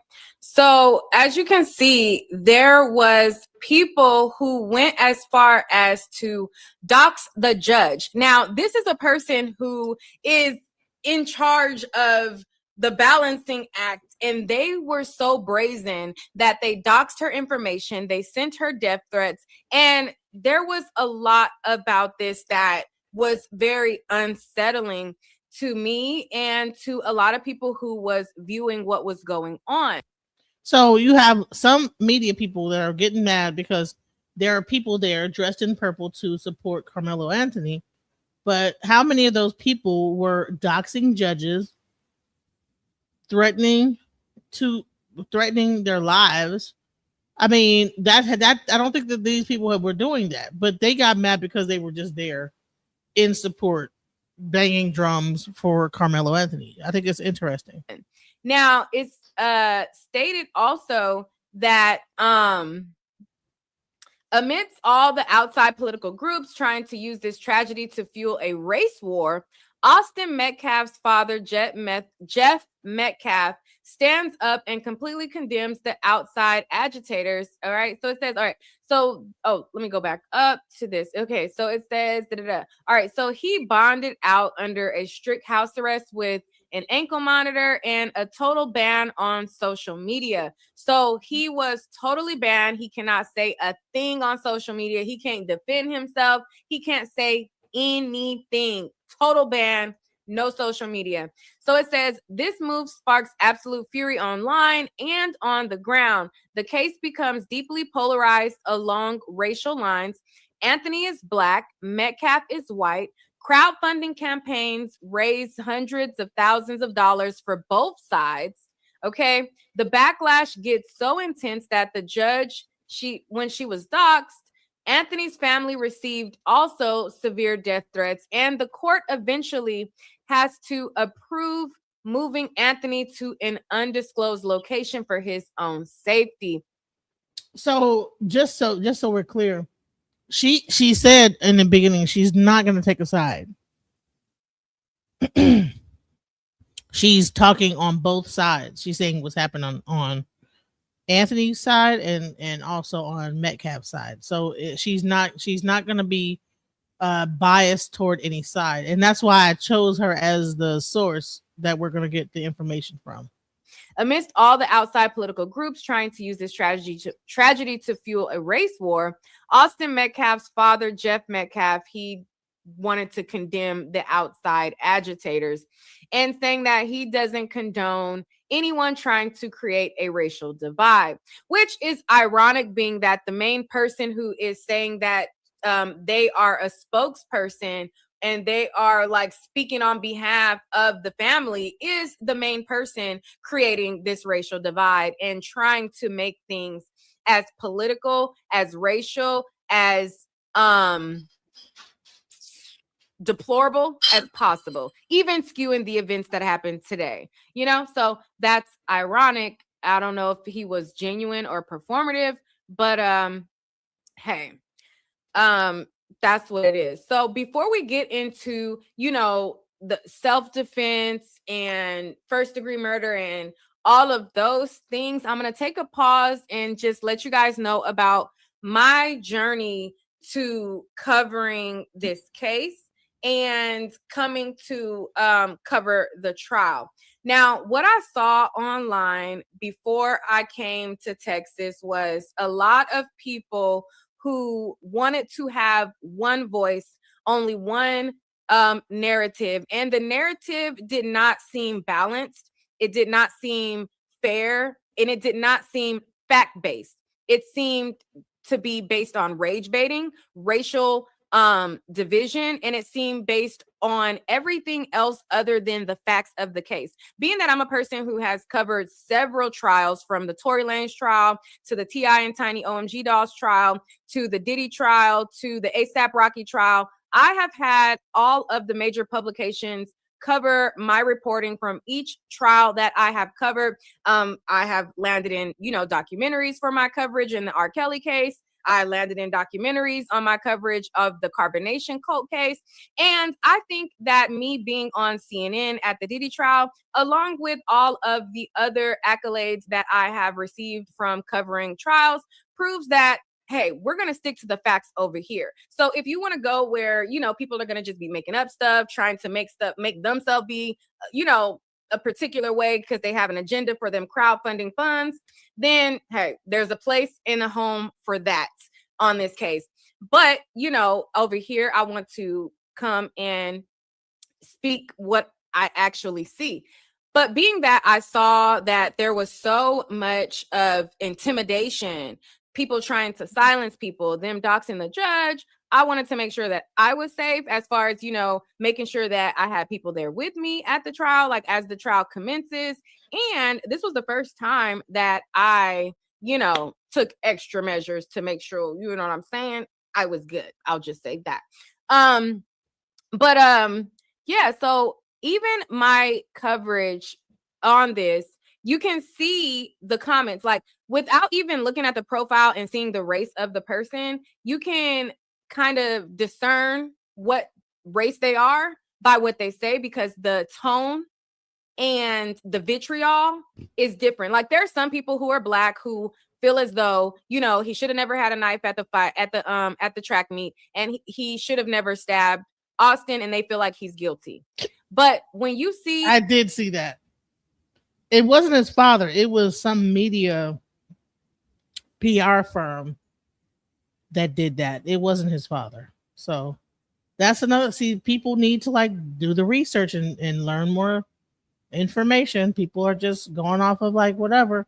It wasn't his father that did that. It was actually the people, the PR firm that the family for some reason had gotten involved with, that had began to he was doing too much. And I think even Charleston White got involved with the whole thing. And I actually did an interview with him, and that whole thing got heated about this. So let's go. Those people expressing their feelings about it or saying, you know, hey, I think he's guilty and here's why. The tone is completely different from those who are like falling into this racial trap of, you know, put them back in the cotton fields type of energy. You can tell the difference. And without me even looking at the profile picture, sometimes I'll just like scan the comment and I can already tell like, all right, we already see what this is given. We already see what like this is, you know? But let's take a step back from even that, because like I said, it was a journey to even. I think that was a huge mistake. Like I said, it was mainly, like I said, that because the guy that was actually supposedly, I don't even know why they hired this guy. they didn't have a lawyer clearly that was that they didn't have a lawyer clearly that was worth 2 cents initially, because they should have never did that whole thing should have never happened. That was terrible, you know. And whatever that group was, this was supposedly like, you know, doing PR for the family, that was a mess. So yeah, let's go. Cover this. And shout out to my background. Y'all like my background? I had to bring it to this right here is an orange couch. Okay. We had to come with the orange couch realness. If you know, you know. This is my early beginnings. When I was on YouTube, I would sit on or in front of an orange couch with my green screen in back of me. I would do my commentary, but I decided to bring the feel of the orange couch back, bring my new updated background, and get to business. Okay, we are here on business. All right, period. And if you guys have Police are investigating the attempted doxing of a Collin County judge. No, it didn't just auto play. Like, where we do that at? Where we do that at? Like, what? Hold on. We're not just auto playing like that. Like, you don't get to do that. But anyways, all right. So, anyways, yeah. So we're here on business. Before I forget, because I go on tangents. Okay. And I'm gonna say this is that if you're gonna leave, you don't have to make an announcement. Just leave. What's the point of making an announcement? I've heard enough of this BS. I'm leaving. Okay, well, just leave. You have to like make an announcement you're leaving. Let me get her name correct, because we're gonna get into some things. Okay, we're gonna get into some things. We are gonna get into some things. Okay, Shaquila. Okay, this is a sweet Miss Keela. Okay, Shaquila. Thank you so much for my goodie bag. Let me tell y'all real quick. Sorry. That was nice and thoughtful of her. So back to business. All right.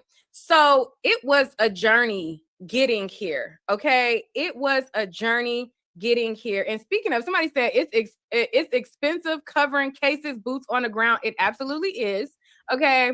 And if you guys want to donate, y'all know y'all can. I have a new Cash App. It is Neek at Night Media. All right. Because everything that we do.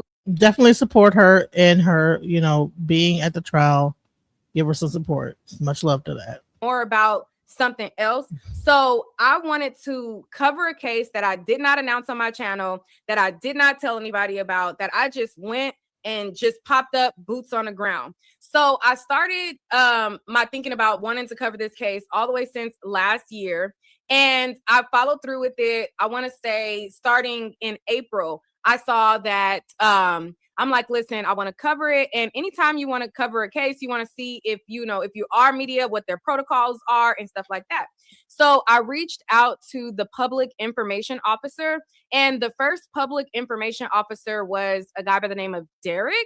And he was like, hey, if you're media, then Mary Beth, it's Neek at Night Media, not Neek at Night, Neek at Night Media. All right. So he said that we can fill out an intake form to see if we would be picked for media. Okay. So the judge basically, he did like a very, very strict gag order, right? So in a very, very strict like court order. So he put in place that there would only be 9 media seats of people being guaranteed media. Anything outside of the 9, everybody else is going to be public. And so they extended it to everybody, and they told us to fill out this intake form so that we can see if we are approved. Obviously, it's not going to be a guarantee based on the high profile nature and so many people wanting to be a part of it. So I'm like, okay, let me get my credentials together. Let me send over, my CNN big. Let me send over me being in the documentary here and there, and me. My articles and links and all of these things. I'm compiling my whole little resume so that I could submit it, so that I could be media. And so I like one day I'm just sitting there like just trying to, put all my stuff together. I'm like, dang, I forgot I did this. I forgot I did that. I'm like, dang, yeah, I was in, Surviving R. Kelly documentary. I was in oh, TMZ did have my interview and I was cited on so I'm like refreshing my memory on all the news articles that done cited me, Rolling Stone, CNN, BT, I'm pulling up all the stuff. So I compile my list of credentials, I send it over, and I put, the application. So I'm waiting and waiting and waiting. It's like, I want to say like 3 weeks go by, maybe, or so. And now we're into like May. Like I want to say, yeah, we're into May. And I reach out and I say, hey, I want to know, like, when would we hear back on whether we are picked to be like the media? Because when you on that first come, first serve public grind, that could be hectic. Like if you got a guaranteed seat, you don't really have to be in the hustle and bustle of like trying to fight for the line, trying to make sure that nobody cut in front of you. And then, that creates a whole thing in itself. I didn't want that. I just wanted to have a guaranteed seat if I could and, cover it like that. So I reach out and I randomly like wrote the guy and I'm like, hey, I was trying to see if, when can we know if we've been selected? So he reaches out and I guess the day that I wrote was the same day that they had all of the TV stations in Dallas come to the court and they had special access to the court. Now, mind you, everybody who had submitted, we didn't hear nothing about this special court showing or anything like that. So he writes me back and he's like, despite local media being, and I'm just paraphrasing, I would have to read the email to know like to verbatim, but it was something along the lines of, despite the TV stations being there today, they were let in by the bailiff. Nobody has been selected for the jury. Not for the jury. Nobody has been selected for media. The only people that was there today was legacy media and TV stations, blah, blah, blah. But nobody has been selected. So I'm like, so people who may not be selected or not officially selected for media, they just so happen to get a personal invite to the courtroom so that they can take B-roll and take camera footage of the courtroom, because the actual trial is not going to be streamed, but they allowed like the TV stations to come in to kind of film and take pictures so that when they do their broadcast, they can show people like what the courtroom looks like so that people can get a feel of the courtroom when they're talking about it, even though they're not there. So I was like, you invite all of the TV stations to come, and they're all coming to get B-roll, but they're not selected. Really, really, really, I don't know. So anyways, so the guy was like, oh, well, we won't know to the end of May, blah, blah, blah, blah, blah. People are still submitting their credentials, da, da, da, da. I'm like, okay, cool, whatever. So weeks go by and then I get an email that says, hey, media has been selected and we decided to go with only legacy media. And I'm like, if y'all was gonna go with legacy media in the first place, like y'all knew that in the first place. Like y'all knew that when y'all had only legacy media come and y'all didn't tell nobody else about this special invite. Like, so right then and there, I felt like they played in our face because I felt like, why, if y'all gonna give it to legacy media, like why have us thinking that we even had a possibility? You know what I mean? Because in California, whether it's legacy media or not, like if there is like, let's say there's 10 media seats, they're not going to just give every single seat to legacy media. They will mix it up. Like they'll have some people legacy media, some people independent, some people, you know what I mean? Like it'll be like a mixture. So I was thinking that it would be something like that, but no, they put like, it was like 5 TV stations, the Daily Mail, the Associated Press, like stuff like that. Like that's kind of who they picked as media to be approved. So it said anybody else that's not media would just be public, first come, first serve. And then there was like this note that said the people and only the approved media can have their laptop. So I'm thinking, all right, well, I'm not approved media, but you know, I've seen cases where they still let people like have certain permissions if the judge okayed it. So I'm like, you miss 100% of the shots that you don't take, you know? So I said, hey, you know, I understand, you know, I understand that I'm not selected for approved media, but is there a way for me to submit to have approval to, you know, use my laptop? Like I'll go in public, first come, first serve, but you know, if I'm in there, if I can use my laptop, then that'd be great. So I get a response back that only approved media can take notes. So I'm like, well, yeah, like, okay. I'm like, all right, well, I understand. All right. So basically, no to the laptops. That's what I'm thinking. Like, okay, well, no to the laptops. Like, I'm not gonna be able to bring my laptop. And I said, but I'll just bring my pen and paper. It was something along. I would have to read the email exactly, but it was something along the lines of like, oh, okay, well, yeah. So I understand, you know, that I can't take my laptop, but you know, like, are you saying pen and paper? You can't use pen and paper? And then so he writes me back and he's like, only approved media can take notes. And so I'm like, so is he saying no pen? Like I can't use a pen? You know? I'm like, he's telling me I can't use a pen. I'm like, that's crazy. So I wrote the court and I'm like, hey, like, am I not allowed to use a pen and a paper to even like, even if I go into the like first come, first serve, I'm not able to use a paper and a pen.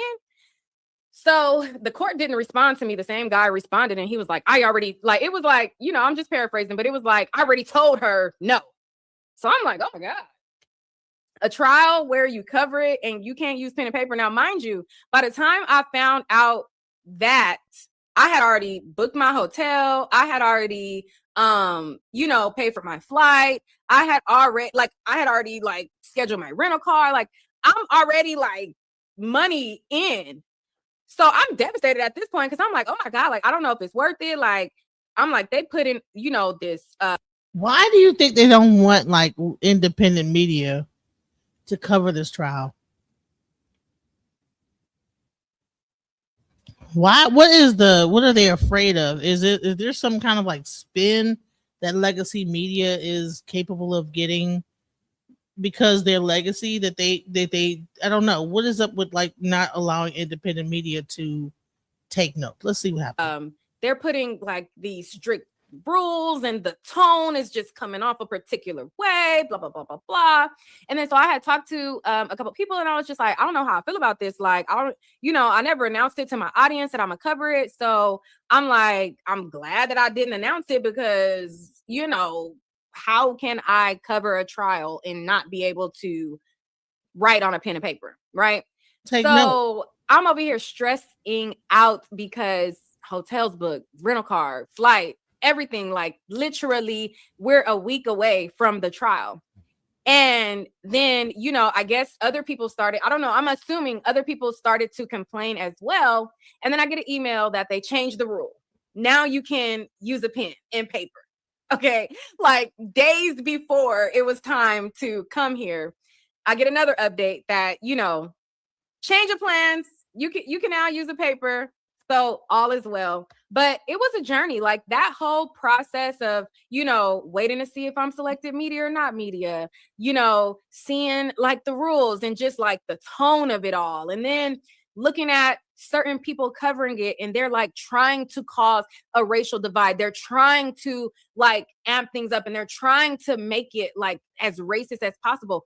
I was getting nervous. You know, I was getting so nervous, but I had talked to Queen Sheba. I talked to a few people and it was like, girl, you know, like, let's just do our thing. Like, you know, let's just cover it and, you know, stick to the facts basically. And I'm like, okay, I talked to a couple of my friends. My friends was like, you need to just go, you know, do like you always do, stick to your reporting, blur out all of the outside noise, da da da da.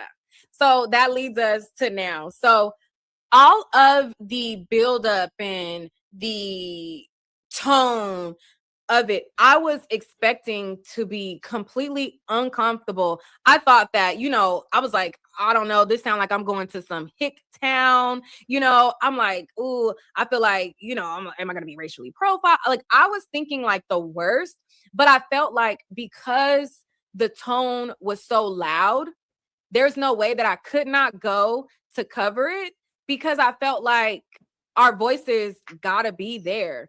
So I went, and to my surprise, even though now looks can be deceiving, like somebody could look at me and say, oh, she's a Black woman, and then they'll go with Black woman stereotypes, and they'll label me whatever, right?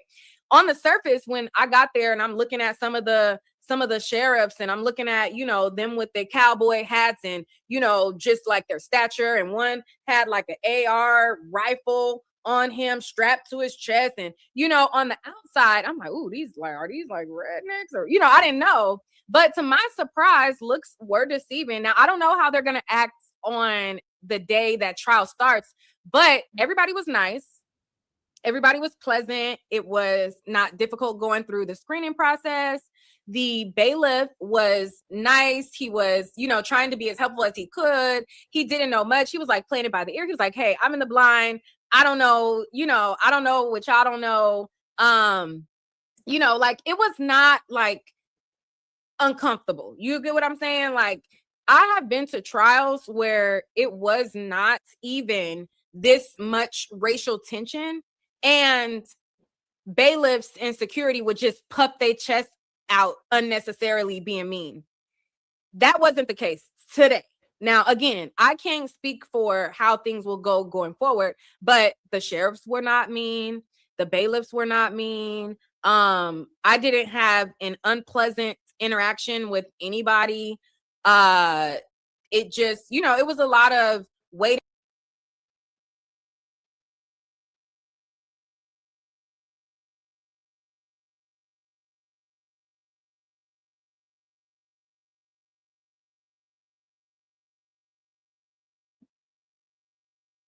Right, hold on. I don't know what's going on. So, but yeah, like, so it was interesting. So I'm trying to find out. Okay, let's go. So I think she like kind of lost with me. Like I said, there's certain times when you cover certain cases and it'll just be a bailiff that just on a power trip, and it's like, okay, that was unnecessary. Like, why are you doing that? You know what I mean? It wasn't given like puffing my chest out and just giving you a hard time just to be an asshole. It wasn't given that. So hopefully that continues. Hopefully it continues to not give that.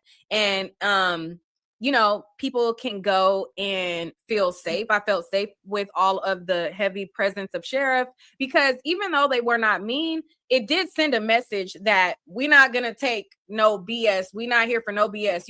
They had their rifle, like one had his rifle on his chest, and it was a lot of them. It was a whole lot of sheriffs there.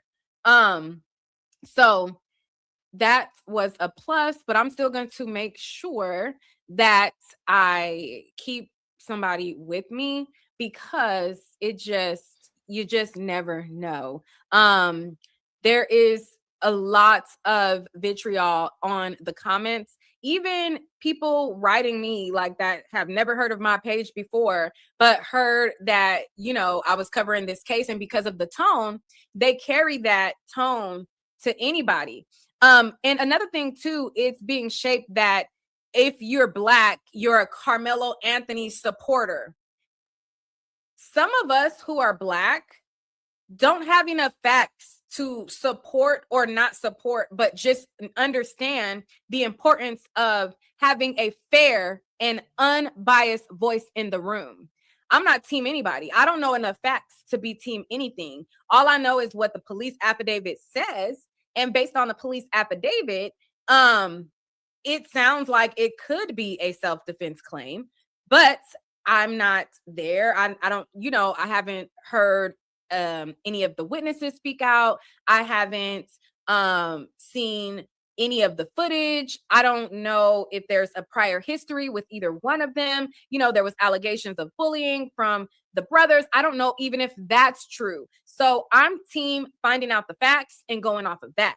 If Karmelo Anthony was wrong, if he was, you know, a troublemaker or whatever the case may be, if that is true, I will find out and I will report that. If there is evidence that that is not true, I will report that. So I believe that it is important to have voices in the room that are going to tell you the facts unbiased, that whether it's good or bad. That type of person is not team anybody. We're team making sure our stories are told correctly, whether they are in our favor or not in our favor, you know, because there are other people who are trying to make a narrative for us that is not true. Okay. And I can tell you 100% that some of the things that is being reported that happened today did not happen. I was there. So like it's like, child, people trying to get them gift sends up, them money's up. Okay. That's what they're doing. And it's working because they like to support, like, oh my God, look at this poor person is trying to get the truth out and the Black people are holding them back. You know, let's give them money. They like that narrative, and they know that that narrative gets the top dollar. So they're going to do whatever they can to keep that narrative. And you got to caution a type of person that every single thing that they say is skewed 100% this way. The scales of justice does not go like this and like that, like on every case. There's nuances. If the person reporting never has any nuance, it's only lopsided like this every time. There's never like a positive or a negative, or there's always only everything negative for Black people. Consider your source. You know what I mean? Consider your source. So anyways, so let's get into where we stand today. So jury selection was today, it began today. And like I told you guys, security was at an all-time high. The entire trial is going to hinge on one single legal concept: self-defense versus first-degree murder. The prosecution is going to argue that Anthony escalated a simple teenage shoving match by pulling a deadly weapon out of his backpack and using lethal force on an unarmed student because he brought a knife to a fist fight. They're pushing for a first-degree murder conviction, which carries a maximum of life in prison. And because Karmelo was 17 at the time of the crime, the death penalty and life without parole are legally off the table. The defense is going to double down on Texas self-defense laws. They will argue that Anthony was outnumbered. Thank God that the death penalty, because that would be very tragic. We just had another death penalty person that was around the same age as Karmelo Anthony. His cousin was the one who did the crime, but I guess he got on the news and was saying that, you know, he did it and this, that, the other. Honey, he waited until right when he was about to get like fried, like killed.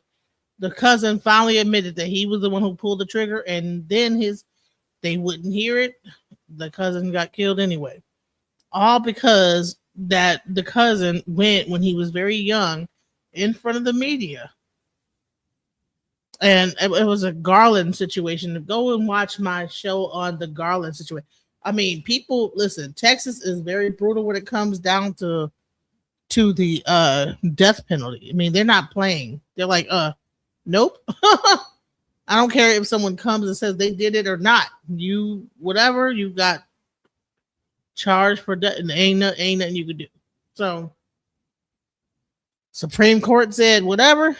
He got put to death. So thank God he does not have to deal with the death penalty all the way. So that, I mean, I would hate that. You know, his life is already over. But every single thing that they say is skewed 100% this way. The scales of justice does not go like this and like that, like on every case. There's nuances. If the person reporting never has any nuance, it's only lopsided like this every time. There's never like a positive or a negative, or there's always only everything negative for Black people. I'm not sure we Consider on your live. source. I don't know. You know what I mean? Consider your source. So anyways, so let's get into where we stand today. So jury selection was today, it began today, and like I told you guys, security was at an all-time high. The entire trial is going to hinge on one single legal concept: self-defense versus first-degree murder. The prosecution is going to argue that Anthony escalated a simple teenage shoving match by pulling a deadly weapon out of his backpack and using lethal force on an unarmed student because he brought a knife to a fist fight. They're pushing for a first-degree murder conviction, which carries a maximum of life in prison. And because Karmelo was 17 at the time of the crime, the death penalty and life without parole are legally off the table. The defense is going to double down on Texas self-defense laws. They will argue that Anthony was outnumbered, he was cornered under a tent by multiple people, and reasonably he feared for his safety after being physically assaulted and pushed on the bleachers. It's a heartbreaking case of a high school dispute turning fatal in a matter of seconds. All right. So it's very sad. And I'm going to be tracking this daily, and I'm going to be coming out of court, giving you guys the up-to-date, up-to-the-minute information as I get them. Now, for me, I think I might do, and this is just for you guys to kind of get a feel, like when I get there in the morning, we got to get there early. So I may do a stream in the morning if I can. We can't bring our phones in. We can't bring any electronic devices or anything like that. So when I'm inside the court, I won't have a phone. I won't have anything like that. So I might, while I'm waiting before we go in the court, I may do a quick live. I'm not sure. But being that it is blazing hot in Texas. Now, when I checked the forecast before I came out here, it said that it was possibly going to rain this week. So I was thinking, okay, well, maybe it will rain and maybe it won't be so hot, but it's scorching. So what I think, unless there is like a lot going on outside and I need to show you guys, the climate, or like if there's protests, or if there's like, a crazy atmosphere that I need to document and go live, I'll go live at the courthouse. But for most of my lives, I don't plan on going live right outside the courthouse. I want to be able to come. I want to be able to come to my living quarters, set up shop, get comfortable, pull out my notes, and speak. And speaking of my notes, let's get into day one of jury selection. So day one, let's go over it, since I briefly went over it, but want to go over it a little bit more with y'all in detail. So in the morning when I did a live, I talked to you guys about how there was not a lot going on at the court. There was a lot of us sitting around. There was a bunch of jurors that came, and 1 second, y'all. 1 second. Okay. All right. So in the morning, I told you guys that there wasn't a lot going on. We had went there, and the monitors in the morning time were not on. There was a sea of jurors that were coming and going. They were giving them some type of packet. Well, hold on, where? Sorry, y'all. Whenever I'm out of state and my phone ring, I got a daughter, I got a kid, so I have to make sure that it's not emergency. It's not emergency, so we can continue. But anyways, so all right. So in the morning time, we went inside the courtroom, and let me explain to y'all this as well, because I've seen a narrative that was created today to. What is going on? Like, what? Hello, is it emergency? Oh, like what? Hello? I'm sorry, y'all. Like, what is going on?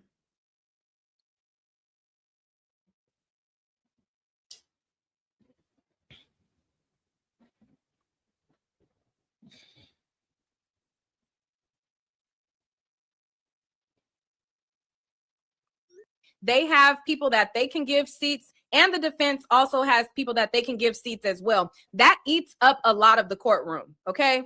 So it is very important that if you come first and you're in the front of the line and you come on a first come, first serve basis, that when you enter into a courtroom, you are entering in the order in which you came. So today, when we get there super early, and there's a line of us outside.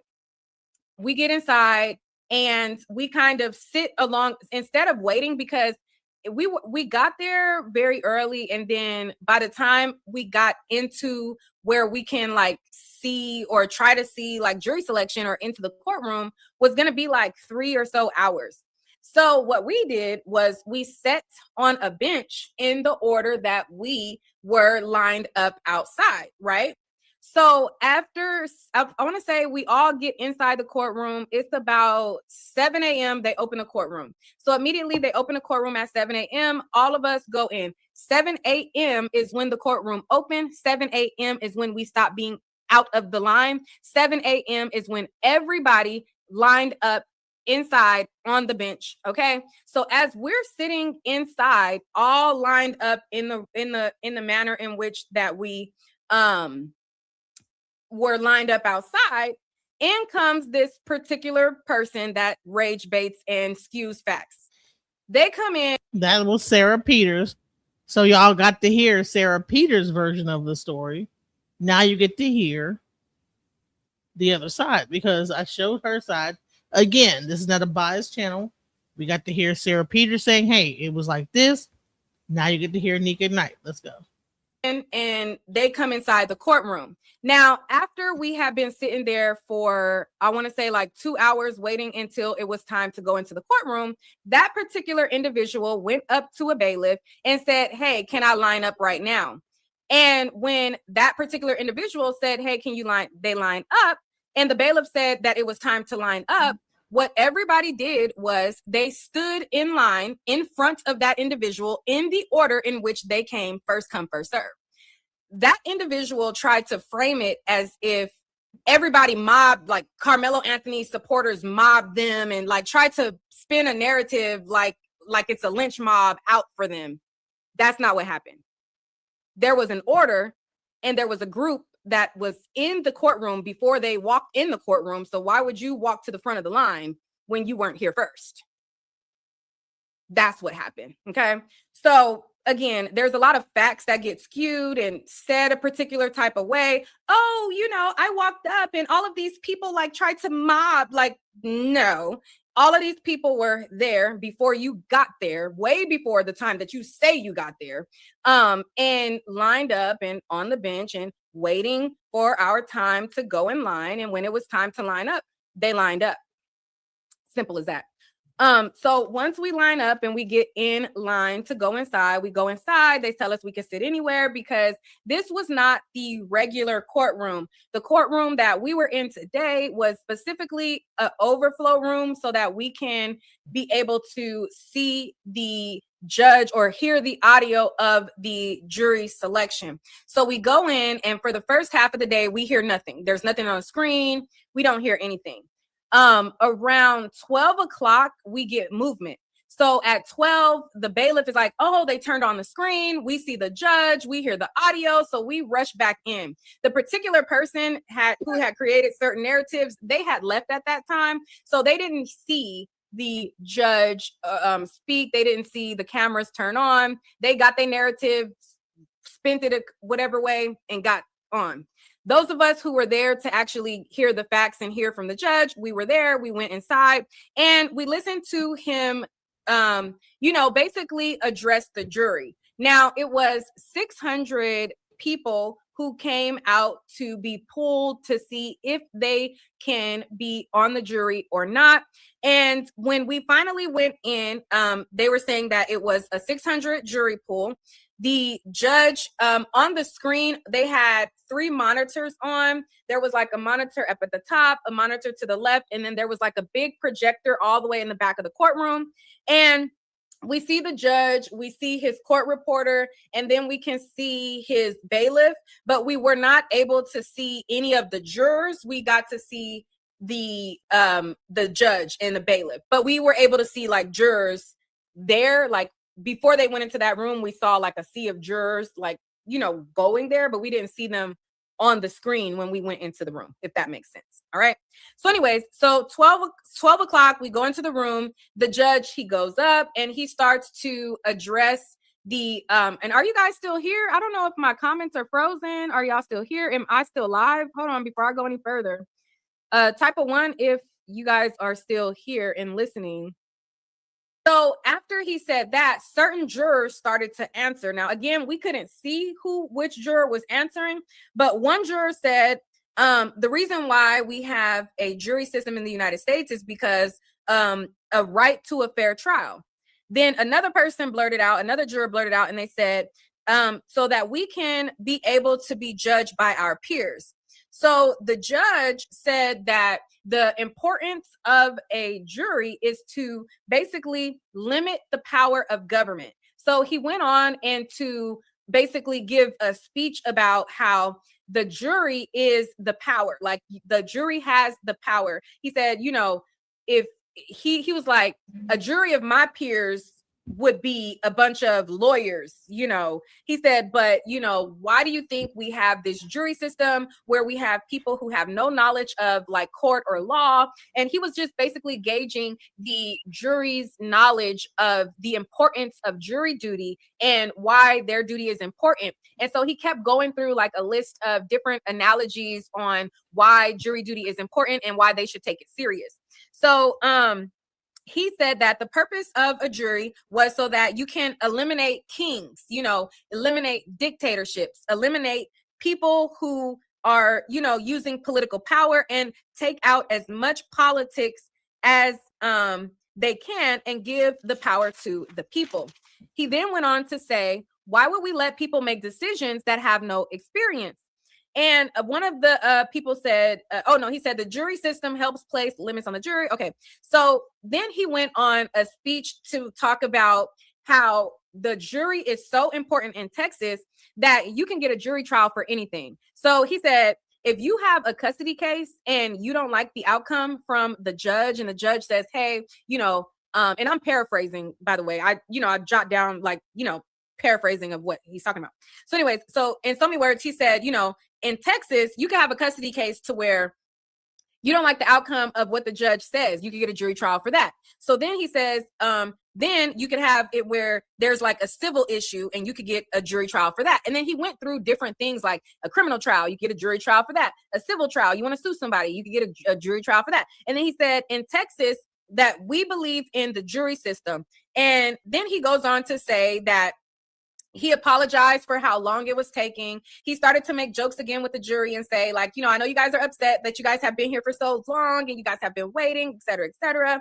And he tells them that, you know, there's certain people who have like, you know, they're sick or they're taking care of the elderly or they're over the age of 75 or, you know, they have these different exemptions. So the morning was the court dealing with all of the people who had exemptions and, you know, they had travel that they already had, or they couldn't get off of work, or, you know, certain things. Like the morning portion of it was them eliminating all of those exemptions. So then he said, now you guys are basically what we have left, you know. And then so he started to say, how to make it a fair, like, how do we make it a fair jury system? And he started to ask them, like, what do they think a fair jury consists of? And so then there was more people who started to answer, and they said, you know, they believe that a fair jury system is a jury of their peers, et cetera, et cetera. And then he said, you know, he likes to think of it this way. He said, if I get in trouble, would I want myself to judge my life? Like he told him to think like, would I want me to judge me if I was, like, basically in so many words, like if the shoe was on the other foot, what would I want as an individual, you know? And then he said that jurors need to be fair and impartial and without bias. He said that the jury should not have bias or prejudice. He says that their job is to listen to the facts, like listen to the facts of the case and not be biased, not be prejudiced, and just stick to the facts. And he said that his job as a judge was just to call the balls and strikes. He says, my job is to call the balls and strikes. And then he went into a big thing about social media. He talked about how there was a lot of misinformation on social media. He talked about there was a lot of like rumors and gossip, and he emphasized how he does not want them looking up anything on social media. He basically, in so many words, was saying that most of the stuff on social media is BS. Like, he didn't say it in those words, but he was basically saying, don't look like it's normal judge speak to say not to look up social media, but he put emphasis like in so many words, like what you see is gonna be bullshit anyways. He didn't say that, but he said that. But he didn't say that, but he said that. You know what I mean? You get my drift? Like, he didn't say that, but the tone gave that. And again, most judges give the order that you can't look at social media, but it was the way that he said it, like, like it's a bunch of drama, gossip, rumors, misinformation, do not. And then he put like, emphasis on it.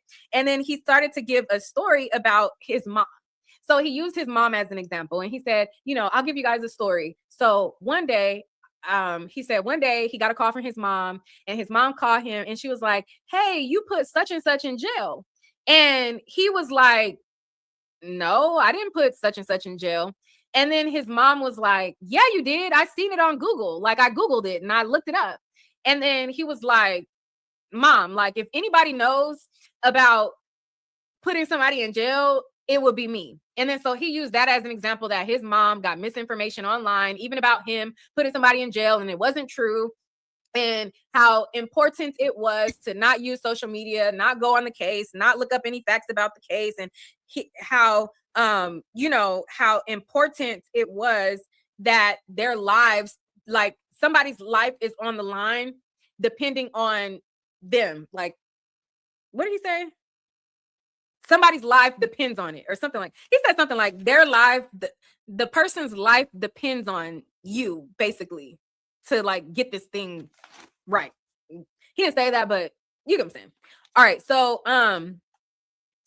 he said that if they can't follow the rules and follow the law, like if they can't follow, like, so basically then he started to say, like, it can't be a situation to where there is the law that says this falls under this law, and then you decide yourself, like, oh, well, I don't want to follow the law. I don't think that, I want to do my own thing. He expressed that, if you can't follow the law, then you need to do the honorable thing and recuse yourself.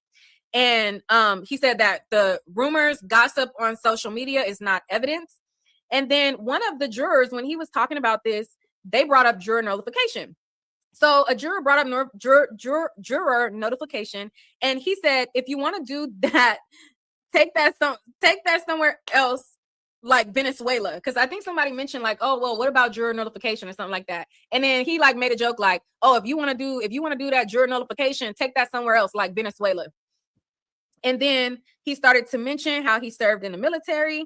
And then after that, another juror wanted to speak up, and they wanted to address his characterization of juror nullification, because he was basically saying, like, we don't do that juror nullification stuff. Like, like that was kind of like his tone. Like, we follow the law, we come to a conclusion. If you can't come to a conclusion, good or bad, or, guilty, not guilty, then take that somewhere else. One of the jurors was like, Your Honor, can I address your characterization of juror nullification? And they kind of like said that there was some case where the law was so extreme that it didn't apply, like that it wasn't fair in some state. And they were saying how juror nullification is warranted sometimes. Let me look up the definition of juror nullification. I see somebody in the comments asking what it is. Basically, it's where the jury cannot listen to the rules and just hold on.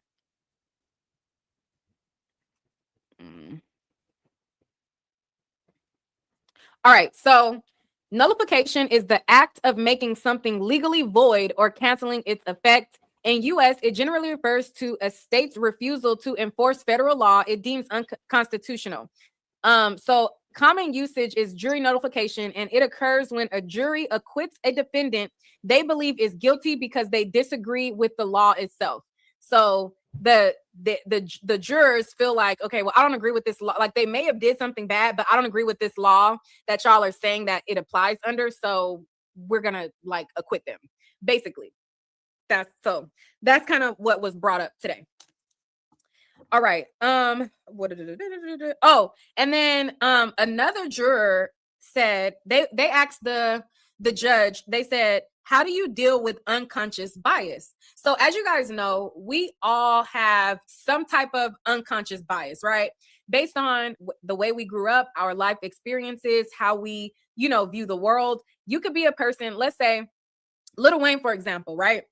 Lil Wayne, when he was young, he got saved by a cop, right? So he had a good, his life is attributed by a good experience with a cop. So therefore, in his view, all cops are good, or he leans more towards cops being good, There could be a different person who has a lived experience where all his life he was profiled by the cops. So he has a negative experience with cops and his view is bad. So an unconscious bias would mean if there is a Lil Wayne of the world, before really digesting the facts, they automatically attribute that because they had a good experience with a cop, that everybody's experience would, align there. And the other way, like this person always had a negative experience with cops. So his bias of cops being, racial profilers, they're going to always have that bias because of their lived experience. So unconscious bias just means like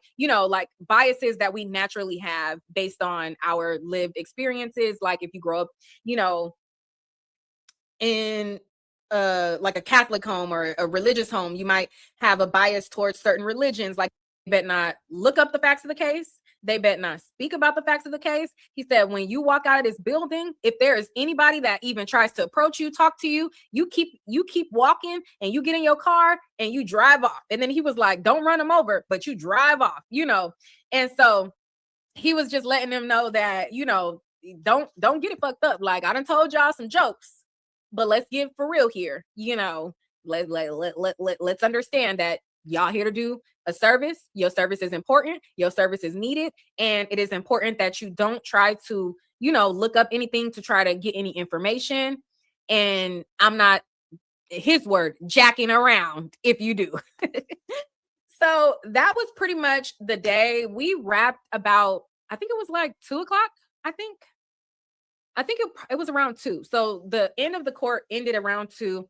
So he gave them instructions that court was going to resume on Wednesday, and he gave an estimate on how long he anticipates the trial to be. He expects this trial to end by June 12th, but that is not including however long the jurors take to deliberate. So if the jurors take a week to deliberate, that's out of his hands. He just anticipates to get through the evidence portion of it by June 12th. And then they're going to have, however long they need for jury selection. But he is very steadfast and going to get through this case, so much so that he is not going to have court tomorrow. But guess what?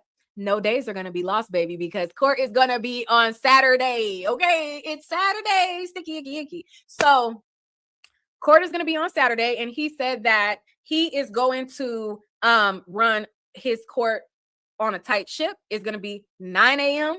to 6 p.m. every day, okay, including Saturday. Saturday, 9 a.m. to 6 p.m. They can have Sunday off, but they're going to get their tails right back there on Monday. Okay? And they're going to expect to be there from 8:30 because they need to be there 30 minutes before it's time to start. And then trial is going to start at 9. And then they're going to stay till 6. And then they're going to have their butt there on Saturday as well. Child, this judge is not playing. I don't know what's going to happen, bro. Saturday. He's trying to get this thing over and done with. Because he plans on the trial going until June 12th, and he has a schedule. And I don't know if all the way up until June 12th, they're going to have the complete court blocked off. But today, there was no other court operations. Like, they completely shut down the entire courthouse only for the Karmelo Anthony trial. So there was no other judges running any other courts. There was only his court running. That was it. There was no other court cases, no other court business happening, and only was the Karmelo Anthony trial. That's it. Now, again, I don't know if they're going to lock the court down every day. I think I heard the bailiff say that this is going to be for the first week like that, where they're locking it down for just the Karmelo Anthony trial. But don't quote me on that. Today, there was no other court business going on at all. Like, none. Just Karmelo Anthony, and that's it. That's all. So we'll see how things go. I'm here to cover it. Again, I'm not in the algorithm, so you guys definitely have to hit the like button, hit the share button, let people know who are looking for coverage that I am going to be covering it. I am going to be giving you guys as much information as possible. I'm going to try to be prompt. The only problem, the only hard thing is clips. Okay, now that's where y'all come in. I got to get up early, and be there all day. And then come back and then deliver everything to y'all. So if y'all can help me out by clipping the pieces, like if y'all help me with clips so that I can put them on my social media, not for y'all to steal the clip and put them on y'all social media, but help me with some like clips. Like, okay, this was a good part. Let's clip this and just make this its own video. Let's clip this, make this its own video. You know what I mean? Somebody help us out with clips. I need help with that. Like, help us out. You know, I could use Opus clips, but sometimes the clips that they choose be kind of like, I don't know, it don't be given. But how is the sound? So I got a new like travel mic. I don't know if this is even like picking up good, or if when I do these to just stick to my Rode wireless mic. Time when I went to the Diddy trial, I had old business cards that was from when I used to sell clothes to hear more facts. We haven't got the facts yet. Right now, it's only rumors. That's it. So I'm going to be keeping you guys up to date on what the facts are. Now, there's also legacy media in there, heavily 10 or so seats. It was supposed to be 9, but it looked like it was 10 back there today. If I was counting correct. But, you know, maybe I wasn't counting right. I don't know. It looked like it was 10 of them back there. But so there's 10 dedicated legacy medias that's also going to be pushing out these more verifiable things as well. So the facts will come. Is just getting started. Tomorrow is a non-court day, so we won't be in court tomorrow. And so tomorrow I'm going to try to cover some of the topics that I haven't covered. I have to still do a recap on the Cult of Nature Boy. I finally watched it. So we got some opinions about that. We got to give our honest, okay? We got to give our honest review on that and go over all of those things. Nature Boy, he is posting from the jail walls and different people are speaking out. I know that I should have been did it, but child, May flew. My daughter's birthday was in May. It was just a lot. Like, May flew by so quick that, child, before I know it, the documentary done been released a month, but we still gonna get to it, okay? So listen, we're gonna be like following Naked Night throughout this whole time, as well as I think that Mel Watching the World is going to be covering it as well. So listen, keep following the channel. I know I'm kind of late, like showing this, because you know, hey, I gotta work, you know, but just continue to keep your eyes peeled here. Make sure you like, share, and subscribe. We're going to be covering this. Shouts out to Naked Night for her coverage of it. Much love and peace. Just when I thought I couldn't find my way out, yeah, I searched the God in me to find my way out. I know it can seem way out, but the Creator flows to and through me from way out. I'm talking way out, yeah, yeah, yeah. See, if you believe in the God in you, it's a better place.